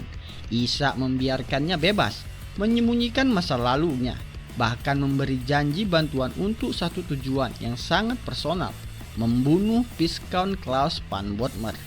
Tapi sekarang, Carlson mulai sadar satu hal. Ishak tidak sedang membantu siapapun, dia sedang mengatur semua orang. Dan yang lebih berbahaya, Carlson tetap mengikutinya. Kota Bern masih hidup dengan kebisingannya. Seorang pria tua berjubah berdiri di sudut jalan, berteriak tentang dosa, dark magic, dan kehancuran yang menyebar. Tapi ini bukan sekedar orang gila. Ini suara gereja tua, dan suara itu sengaja dibiarkan terdengar. Ishak, Carlson, dan Randolph melihatnya dari dalam kereta. Gereja yang katanya suci justru mengambil pajak, menekan gotik, dan menghina penguasa yang mereka kontrol dari balik layar. Randolph mencatat semuanya. Carlson mulai curiga. Ishak hanya mengamati karena dia sudah tidak peduli dengan moral cerita ini. Yang dia cari hanya satu hal, sumber penyakitnya. Dan dia sudah mengarahkan dirinya tepat ke dalam sarangnya. Rencana itu mulai terbentuk. Ishak mengusulkan sesuatu yang bahkan membuat Randolph ragu. Dia ingin menjadi umpan, pengorbanan yang sengaja dilemparkan ke Dark Sekte. Randolph langsung menolak. Ini bukan risiko kecil. Ini bunuh diri yang dibungkus strategi. Tapi Ishak tidak bergeser sedikit pun. Dia tidak sedang menawar. Dia sedang memutuskan. Dan di titik itu, Carlson mulai memahami sesuatu yang lebih mengganggu. Ishak tidak takut mati. Yang lebih penting, dia yakin kematiannya akan membawa hasil. Pembicaraan mereka jauh lebih dalam. Dark Sekte bukan rumor kosong. Pembunuhan aneh, ritual, kanibalisme. Dan di tengah semua itu, nama yang terus muncul adalah Nyers. Randolph mengungkap detail yang membuat suasana langsung berubah. Koin perak yang dipakai Nyers tidak biasa. Itu koin kerajaan. Tidak mungkin beredar di pasar gelap tanpa jalur resmi. Dan itu berarti satu hal. Ada tangan besar yang memberi suplai. Ishak menyambung dingin. Gereja tua. Tidak sebagai pengamat, tapi sebagai pemain. Carlson menatap Ishak lama. Kalimat yang keluar pelan tapi berat. Kalau semua ini benar, Ishak bukan hanya mempertaruhkan dirinya. Dia sedang mencoba membongkar sistem yang lebih besar dari mereka semua. Lalu pola mulai terlihat. Dark Sekte muncul. Kekacauan terjadi di Bern. Dan di saat yang sama, gereja tua menyelamatkan kota. Mereka memburu sekte itu. Mereka membakar para fanatik di alun-alun. Dan publik melihatnya sebagai keadilan. Sementara di balik itu, gereja tua semakin kuat. Lebih banyak pajak, lebih banyak kontrol, lebih banyak pengaruhnya. Gote perlahan dikeringkan dari dalam. Bukan dengan perang, tapi dengan iman. Dan sekarang Isa ingin memutus rantai itu sebelum Gote benar-benar mati. Mereka tiba di bawah. Sebuah bangunan tua terbuka di depan mereka. Dan wanita itu sudah menunggu. Dia tidak menjelaskan apa-apa, hanya satu kalimat. Semua ini dimulai di sini. Langkah mereka masuk. Dan udara langsung berubah seperti masuk ke ruang yang tidak seharusnya ada di dunia manusia. Lalu kebenaran itu jatuh di balik pintu berikutnya. 3 sosok sedang makan. Bukan makanan biasa, tapi daging manusia. Carlson terdiam. Randolph langsung siap menarik pedang karena rumor itu ternyata bukan sekedar rumor, tapi kenyataan. Dan mereka tidak sedang berhadapan dengan sekte. Mereka sedang berdiri di dalam sesuatu yang sudah melampaui batas kewarasan. Wanita tua itu tertawa pelan. Lalu suaranya berubah menjadi khotbah tentang kematian, tentang jiwa, tentang keabadian lewat konsumsi. Dia menyebut Isa sebagai pengorbanan sempurna. Carlson tidak tahan lagi. Dia pun bergerak menghentikan tali Isa. Isa akhirnya bisa bernapas bebas. Dan dalam satu tarikan napas itu, dia tidak panik. Dia hanya melihat ruangan itu seperti seseorang yang sudah mengantisipasi semuanya sejak awal. Dia menoleh ke Carlson dan Randolph. Jangan bergerak dulu, kecuali mereka menyerang. Dan saat tangan mereka menyentuh gagang pedang, Isa menambahkan satu kalimat terakhir. Kalimat yang membuat ruangan itu terasa lebih sempit. Jangan lupa tujuan kita datang ke sini. Di depan mereka, sekte kanibal mulai berdiri. Dan di belakang mereka, pintu mulai menutup perlahan. Ruangan itu meledak dengan ketegangan dalam 1 detik. Wanita tua itu berubah dari lemah menjadi liar. Suaranya pecah, penuh amarah dan ketakutan. Dia berteriak seolah kutukan soal Dewi yang akan menghukum mereka semua. Tapi tidak ada yang peduli, karena sesuatu yang jauh lebih berbahaya baru saja muncul. Sebuah suara dari kegelapan. Tidak perlu meninggi untuk terasa mematikan. Majulah kalau ingin mati. Tapi cukup untuk membuat seluruh ruangan terdiam. Randolph langsung waspada. Carlson mengangkat senjata. Bahkan para pemakan itu berhenti total. Dan dalam hitungan detik, mereka semua bergerak keluar seperti anjing yang baru saja mendengar perintah dari tuannya.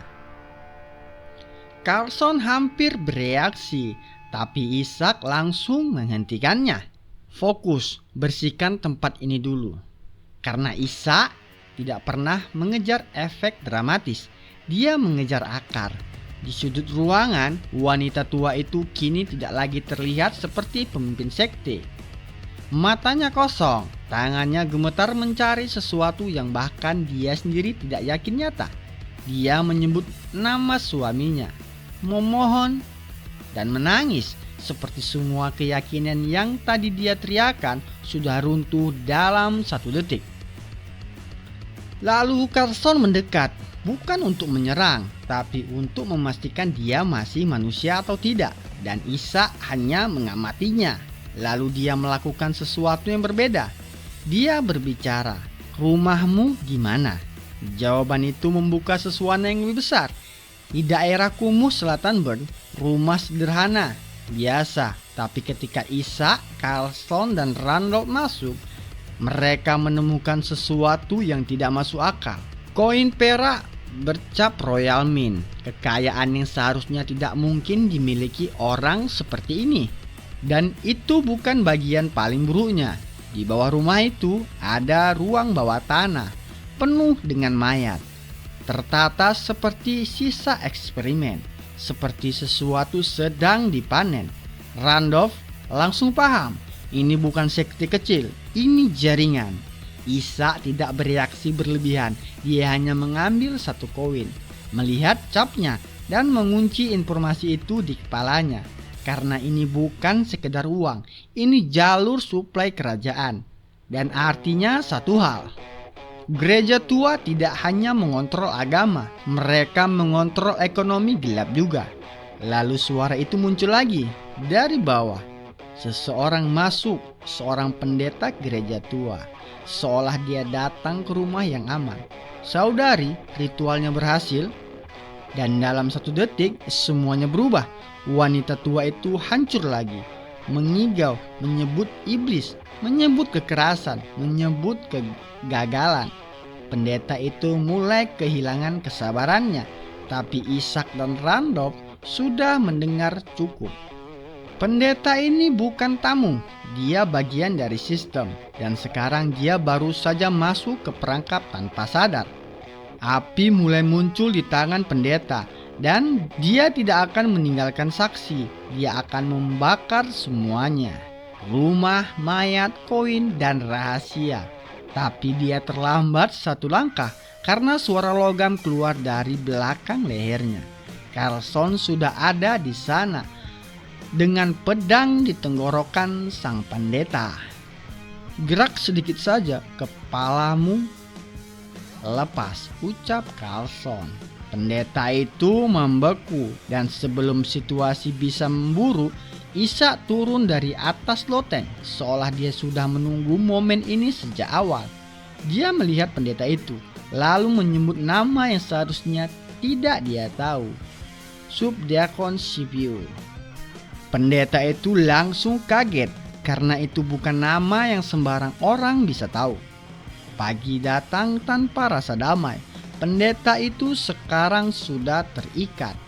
Dan perlahan dia mulai bicara tentang gereja tua, tentang bishop, tentang rencana mereka. Bukan hanya pengaruh, tapi rekayasa kekacauan. Mereka menciptakan penjahat. Mereka membentuk doktrin baru. Mereka menggerakkan orang miskin. Semua hanya untuk satu tujuan, menguasai Gote dari dalam. Randolph mendengarkan dengan wajah muak. Carlson semakin dingin, tapi Ishak hanya menyerap semuanya, seperti sedang menyusun peta perang. Lalu Carlson bertanya satu hal, apa langkah berikutnya? Ishak menjawab tanpa ragu, besok subdekon ini akan dibawa ke katedral dan negosiasi akan dimulai. Tapi pendeta itu tertawa penuh keyakinan. Dia masih percaya gereja tua adalah kekuatan tak tersentuh. Dia masih percaya Ishak hanya pion kecil. Bishop akan menghukum Gote. Kalian sudah jatuh ke perangkap. Namun itu hanyalah khayalan sang pendeta, karena Ishak tidak pernah masuk ke dalam perangkap orang lain. Dia yang membangun jebakannya sendiri, dan dia menjawab dengan tenang, kalau mereka mau bayar, mereka harus datang ke aku. Pendeta itu terdiam, karena kalimat itu bukan ancaman, tapi itu deklarasi perang. Lalu tali di tubuhnya mengencang. Dia mulai kesakitan, dan sebelum dia sempat berteriak lebih jauh, sebuah kayu tajam menembus tubuhnya. Darah mengalir. Pendeta itu menatap ke belakang. Bishop di belakangnya dengan eksekusi dengan cepat, tanpa emosi. Ishak hanya berdiri di pintu, menatap semuanya, dan di momen itu dia berbicara lagi, seolah mengoreksi sesuatu yang sudah lama salah. Sudah mau pergi, Bishop berhenti karena Ishak baru saja menyebut nama yang tidak seharusnya dia tahu.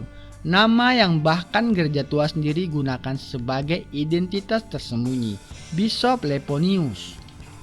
Dan di saat itu, Bishop sadar satu hal yang sangat buruk. Ishak tidak sedang menebak, dia sudah tahu terlalu banyak. Dan sekarang, dia baru saja memanggil musuh yang sebenarnya dengan nama aslinya, seolah mengundang badai untuk datang langsung ke pintu mereka.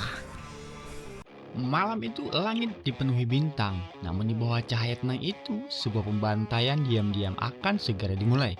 Di atas pohon, Carlson dan Randolph mengawasi setiap gerakan pasukan yang baru tiba. Dugaan Ishak ternyata benar. Orang-orang di gereja tua datang untuk menutup semua jejak sebelum rahasia mereka terbongkar.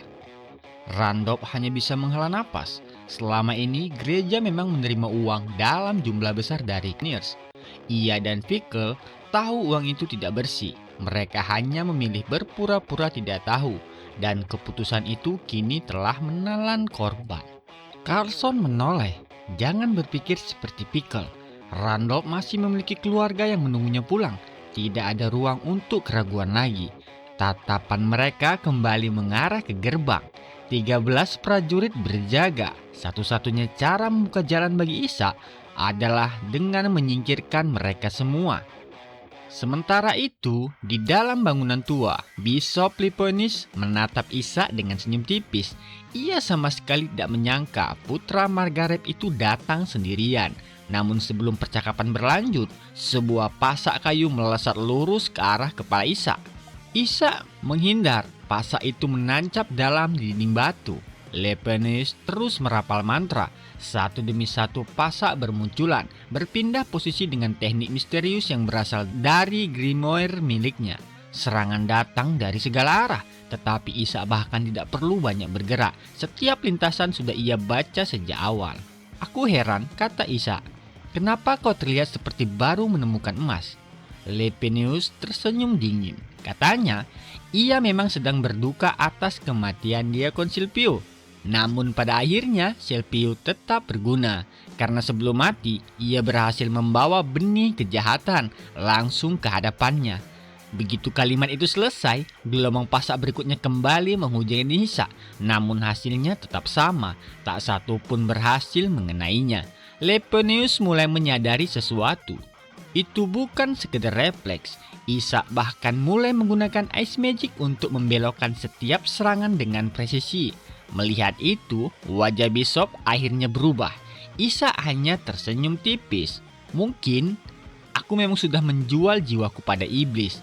Ucapan itu jelas hanya ejekan. Tetapi bagi Lepenius, nama Ishak membawa kebencian yang jauh lebih besar. Ingatan kembali ke hari kelahiran anak itu. Dialah yang memimpin upacara pembaptisan Ishak. Dan sejak hari pertama, ia sudah berharap anak itu tidak pernah ada. Menurut keyakinannya, darah Ishak adalah dosa. Ayahnya memilih berdamai dengan suku perbatasan, kaum yang selama ini dianggap barbar dan pembawa malapetaka. Bahkan lebih jauh lagi, kaum Gote menikahi salah satu wanita dari suku tersebut. Dan dari penyatuan itulah Ishak lahir. Bagi Lepenius, anak itu adalah simbol penghinaan terhadap kehendak para dewa. Seharusnya kau tidak pernah dilahirkan. Namun wajah Ishak tetap santai.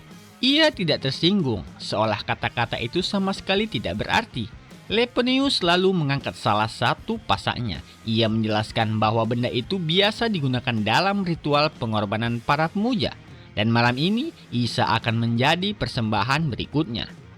Begitu Ishak mati, hubungan antara keluarga Gote dan kaum perbatasan akan terputus selamanya. Tanah ini akan kembali disucikan. Puluhan pasak kembali menghantam Ishak. Namun kali ini Ishak tidak lagi sekedar menghindar. Kristal-kristal els bermunculan di sekelilingnya. Satu demi satu pasak ditembak jatuh di udara dengan akurasi yang luar biasa. Lepenius tidak percaya dengan apa yang dilihatnya. Ini bukan teknik ice magic biasa.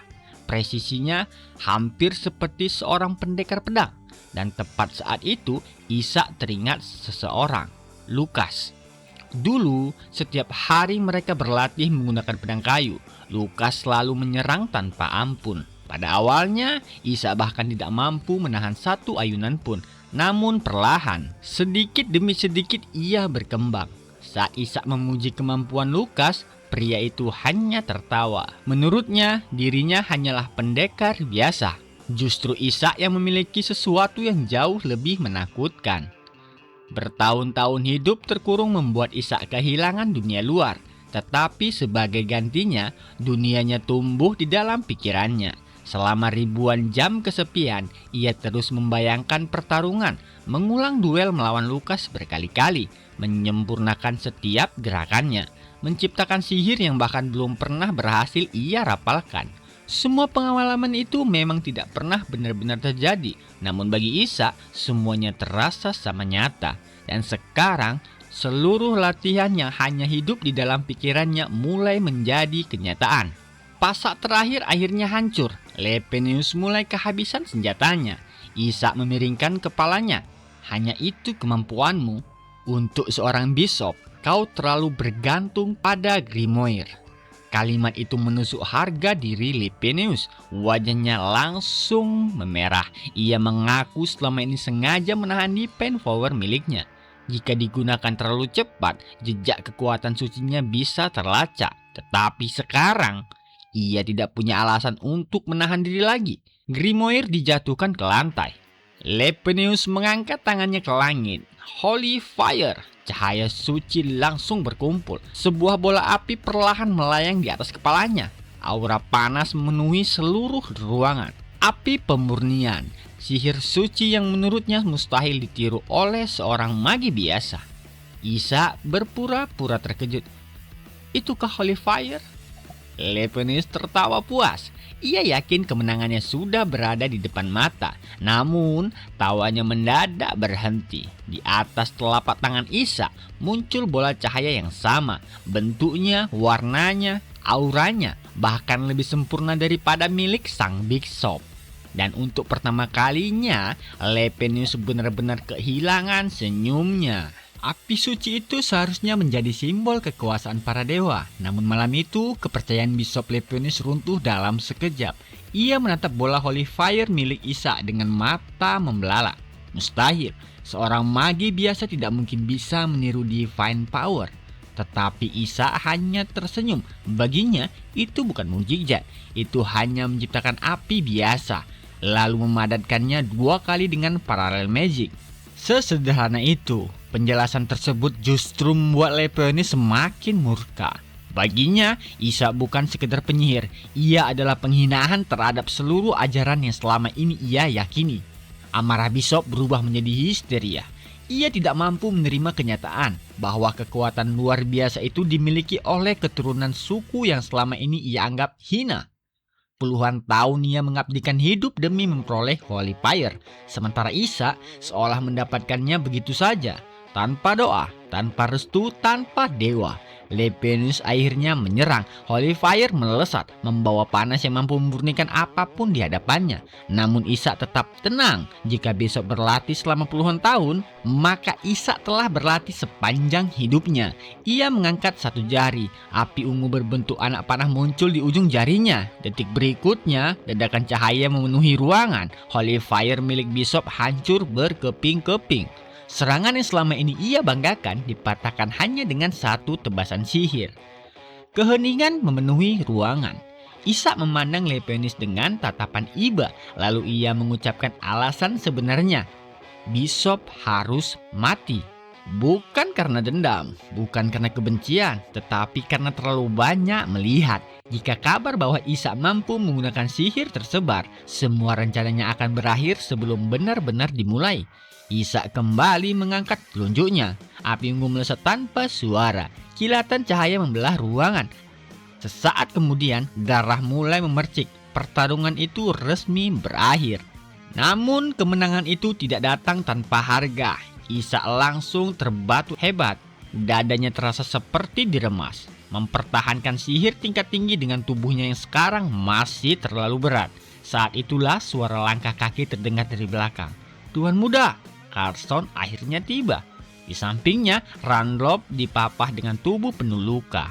Tatapan Carlson langsung berhenti pada mayat Bishop. Ia sadar sesuatu yang luar biasa telah terjadi. Namun Isa tidak memberi kesempatan untuk bertanya. Ia langsung menyusun cerita. Katanya, Bishop dan Deacon saling berkhianat hingga membunuh satu sama lain. Tidak ada yang perlu diketahui lebih jauh. Rahasia Parallel Magic harus tetap terkubur. Carlson hanya mengangguk lalu menyampaikan laporan.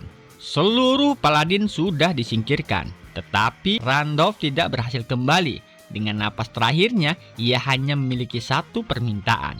Tolong jaga keluarganya. Hari pemakaman pun tiba. Di bawah langit yang muram, istri dan kedua anak Randolph menangis di depan peti jenazah.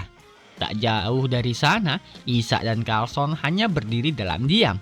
Carlson terus menyalahkan dirinya. Menurutnya, Randolph seharusnya masih bisa diselamatkan. Andai saja ia memilih bertarung habis-habisan. Namun Isaac mulai memahami arti sebenarnya. Carlson sengaja tetap hidup sebagai prajurit biasa.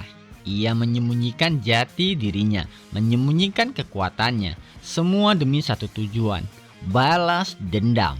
Bahkan jika harga yang harus dibayar adalah kehilangan sahabat sendiri, ia rela memikul dosa itu. Carlson akhirnya bertanya, apa yang akan dilakukan Isaac jika berada di posisi yang sama? Jawaban Isaac datang tanpa ragu. Aku juga akan mengambil keputusan yang sama, karena mereka berdua sudah memilih jalan yang tidak memberi ruang untuk penyesalan. Carlson menundukkan kepalanya. Suatu hari nanti, saat dendamnya selesai, nama Carlson akan menghilang. Yang tersisa hanyalah Kyle. Dan sampai hari itu tiba, mereka merasa tidak pantas berdiri hingga akhir upacara pemakaman Randolph. Dalam perjalanan pulang, ayah Isaac membawa kabar penting. Negosiasi dengan Vatikan akhirnya selesai. Sebagai imbalan atas ditutupinya skandal Bishop, gereja tidak lagi berhak mengambil 1/10 kekayaan Gote. Mereka juga tidak akan mengirim bishop baru. Untuk pertama kalinya, wilayah Gote benar-benar lepas dari cengkeraman gereja tua. Persis seperti yang telah direncanakan Isaac sejak awal. Namun ayahnya justru memiliki pertanyaan lain. Sekian lama, ia semakin tidak mengenali putranya sendiri. Bagaimana mungkin Isaac mengetahui rahasia yang bahkan dirinya tidak pernah dengar? Anak yang dulu hanya terbaring lemah, kini mampu membaca permainan politik, membongkar kultus, bahkan mengguncang gereja. Siapa sebenarnya Isaac sekarang? Isaac hanya menjawab singkat, "Aku hanya melakukan apa yang harus kulakukan demi keluarga kita." Kalimat itu sederhana, namun di baliknya ada penyesalan dari kehidupan yang pernah ia jalani. Sang ayah kemudian tersenyum. Ia mulai menceritakan masa lalunya bersama Adele, ibu Isaac. Pernikahan mereka bukan karena cinta. Mereka bahkan tidak berbicara dalam bahasa yang sama. Budaya mereka bertolak belakang. Mereka hanyalah alat politik untuk menghentikan perang. Karena itulah, mereka pernah membuat satu janji. Apapun yang terjadi, anak-anak mereka tidak boleh hidup sebagai alat keluarga. Mereka harus bebas menentukan jalan hidup sendiri. Ia sebenarnya ingin menceritakan semua itu saat Isaac dewasa. Namun, anaknya tumbuh jauh lebih cepat daripada yang pernah ia bayangkan. Melihat Isaac terdiam, sang ayah mengusap kepalanya dengan lembut. "Tidak apa-apa, kalau sesekali kau tetap menjadi anak kecil."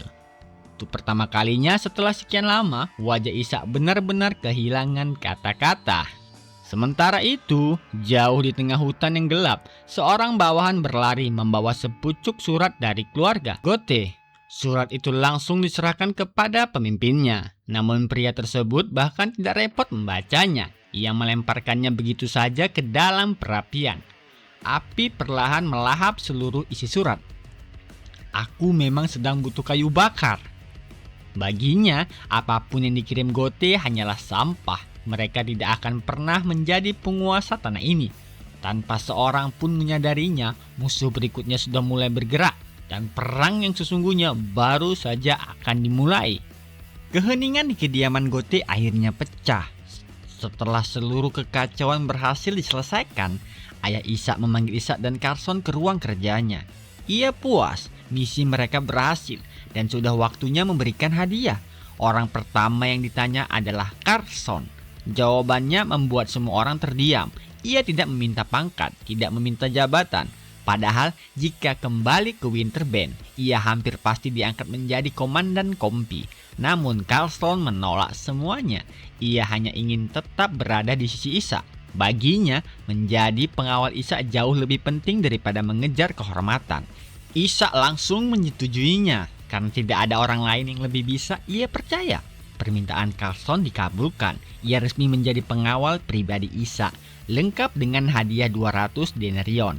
Lalu giliran Ishak, semua orang mengira ia akan meminta emas, pasukan, atau wilayah yang aman. Namun yang keluar justru sebuah nama, Winfeld.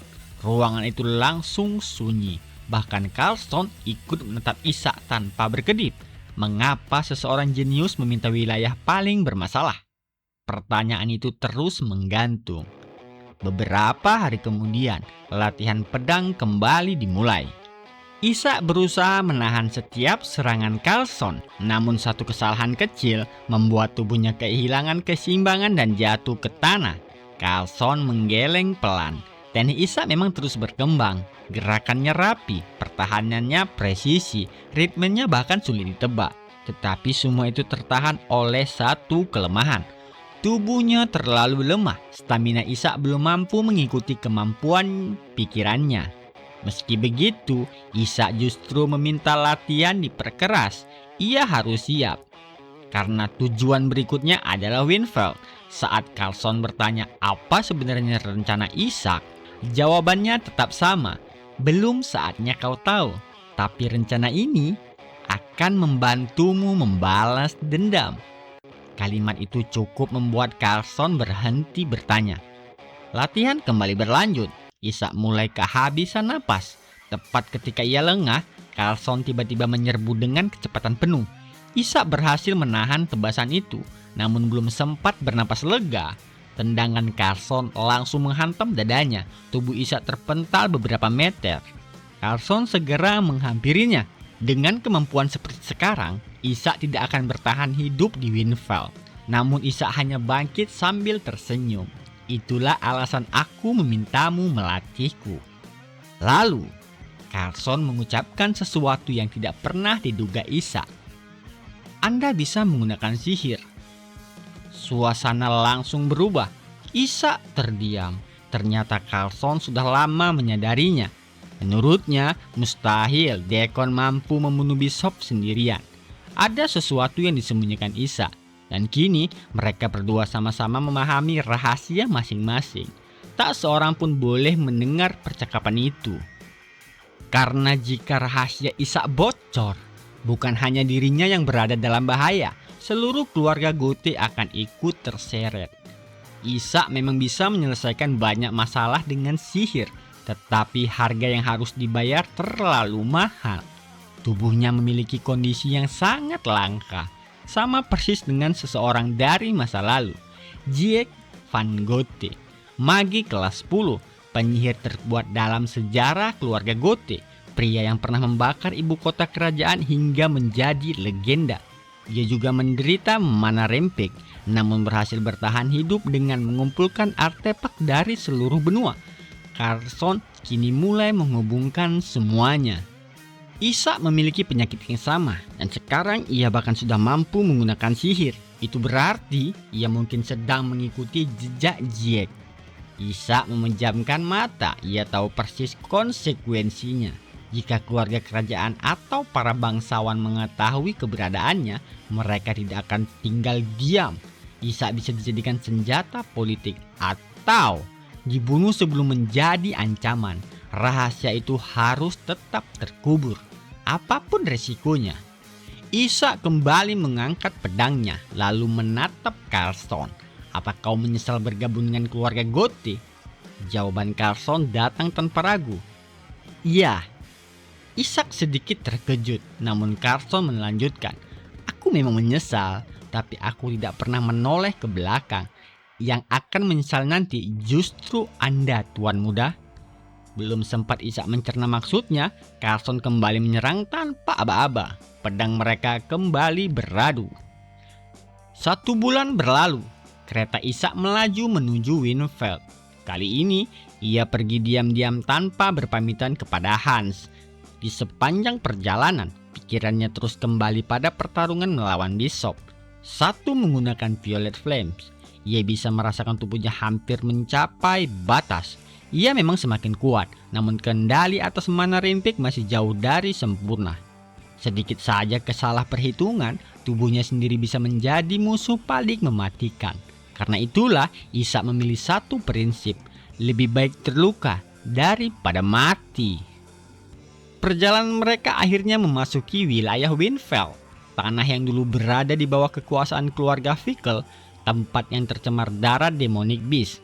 Tanah tandus dan selalu menjadi garis pertahanan pertama ketika musuh menyerbu Winterbend. Ishak menatap keluar jendela. Pemandangan itu terasa begitu asing baginya, namun di saat yang sama sangat familiar, seolah ia sedang melihat kembali tempat terakhir yang pernah ia lihat sebelum kematiannya di kehidupan sebelumnya. Tiba-tiba kereta berhenti mendadak. Ishak hampir terlempar dari kursinya. Lalu suara trompet perang menggema di seluruh penjuru. Musuh datang. Demonic Beast telah muncul. Pintu kereta langsung terbuka. Seseorang berdiri di luar sambil menggenggam tombak yang gemetar. Tuan muda, tetaplah di dalam kereta. Ishak terdiam. Orang yang berdiri di depannya adalah Hans. Padahal ia yakin telah meninggalkannya di kediaman Gothe. Lalu, kenapa Hans bisa berada di sini? Ishak benar-benar tidak menyangka orang yang berdiri di depan keretanya adalah Hans. Ternyata sejak awal Hans sudah mengetahui rencana keberangkatan Ishak dari kepala pelayan. Dan meski dilarang, ia tetap memaksa untuk ikut. Alasannya sederhana, seorang pelayan tidak akan meninggalkan tuannya, apapun yang terjadi. Ishak hanya memegangi kepalanya, tidak ada gunanya berdebat dengan orang sekeras Hans. Namun sebelum mereka sempat melanjutkan perjalanan, suara geraman menggema dari kejauhan. Seekor hellhound muncul dari balik pepohonan, lalu disusul yang lainnya. Tubuh mereka sebesar serigala raksasa dan mata merah menyala dan taring yang siap mencabik mangsa. Hellhound bukan demonic beast biasa.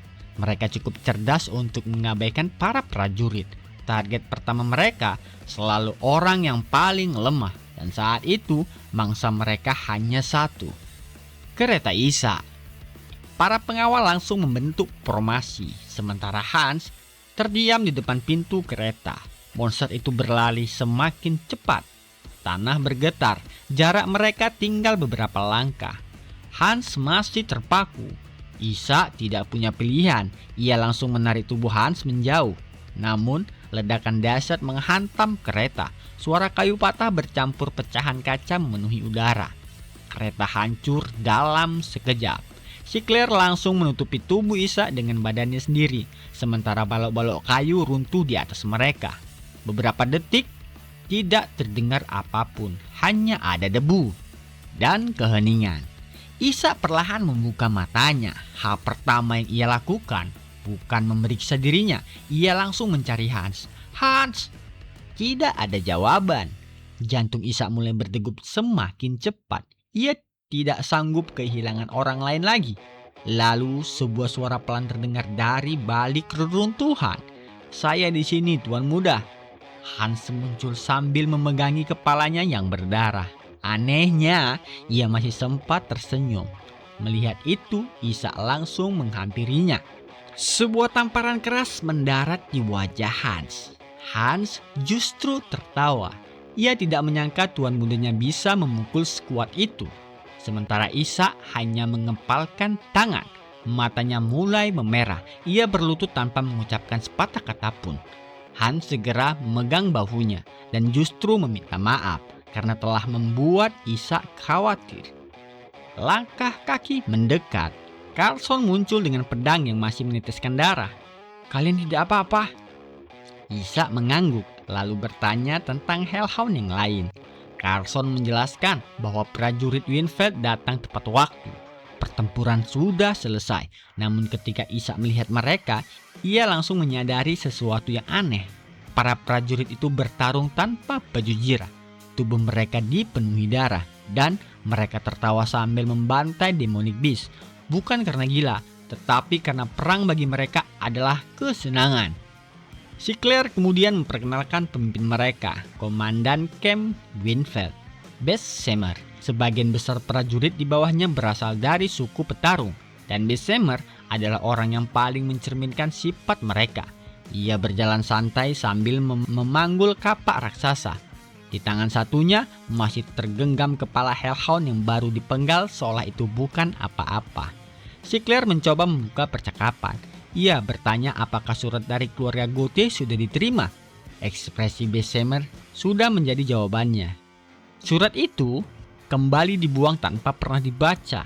Lalu pandangannya berhenti pada Isa. Wajah anak itu terasa begitu familiar. Setelah mendengar namanya, ia akhirnya mengingat.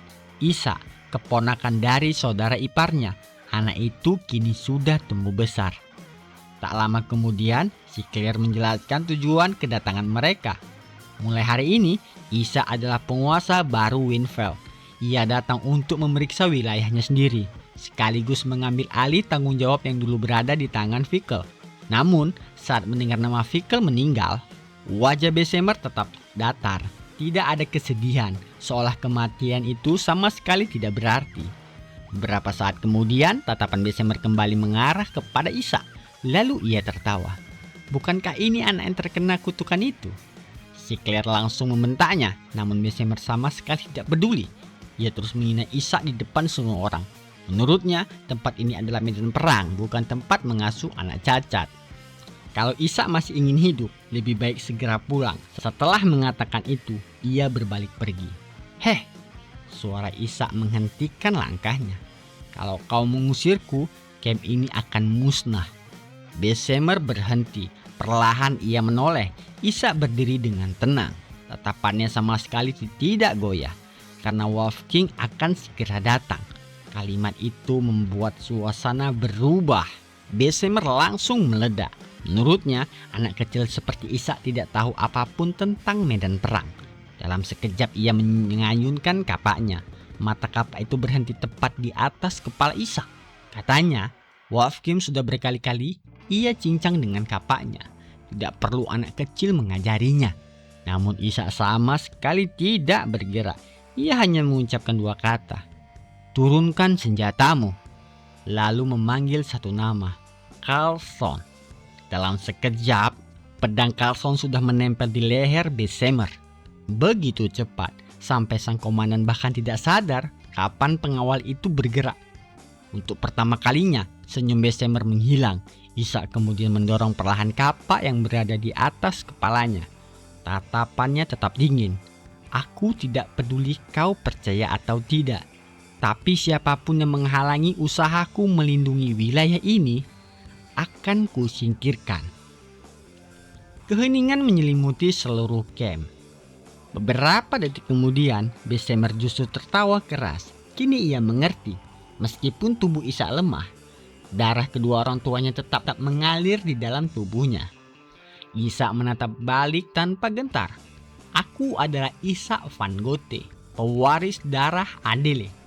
Nama itu bergema di tengah camp. Lalu Isa mengucapkan satu kalimat yang langsung mengejutkan semua orang. Ia menantang Bessemer untuk berduel. Dan jika ia menang, mulai hari itu juga seluruh camp Winfred akan berada di bawah komandonya. Dan begitulah akhir dari part kali ini. Kalau kalian menikmati konten yang kami bawakan, jangan lupa tinggalkan like dan dukung channel ini. Terima kasih banyak sudah menonton sampai akhir. Dan sampai jumpa lagi di video berikutnya.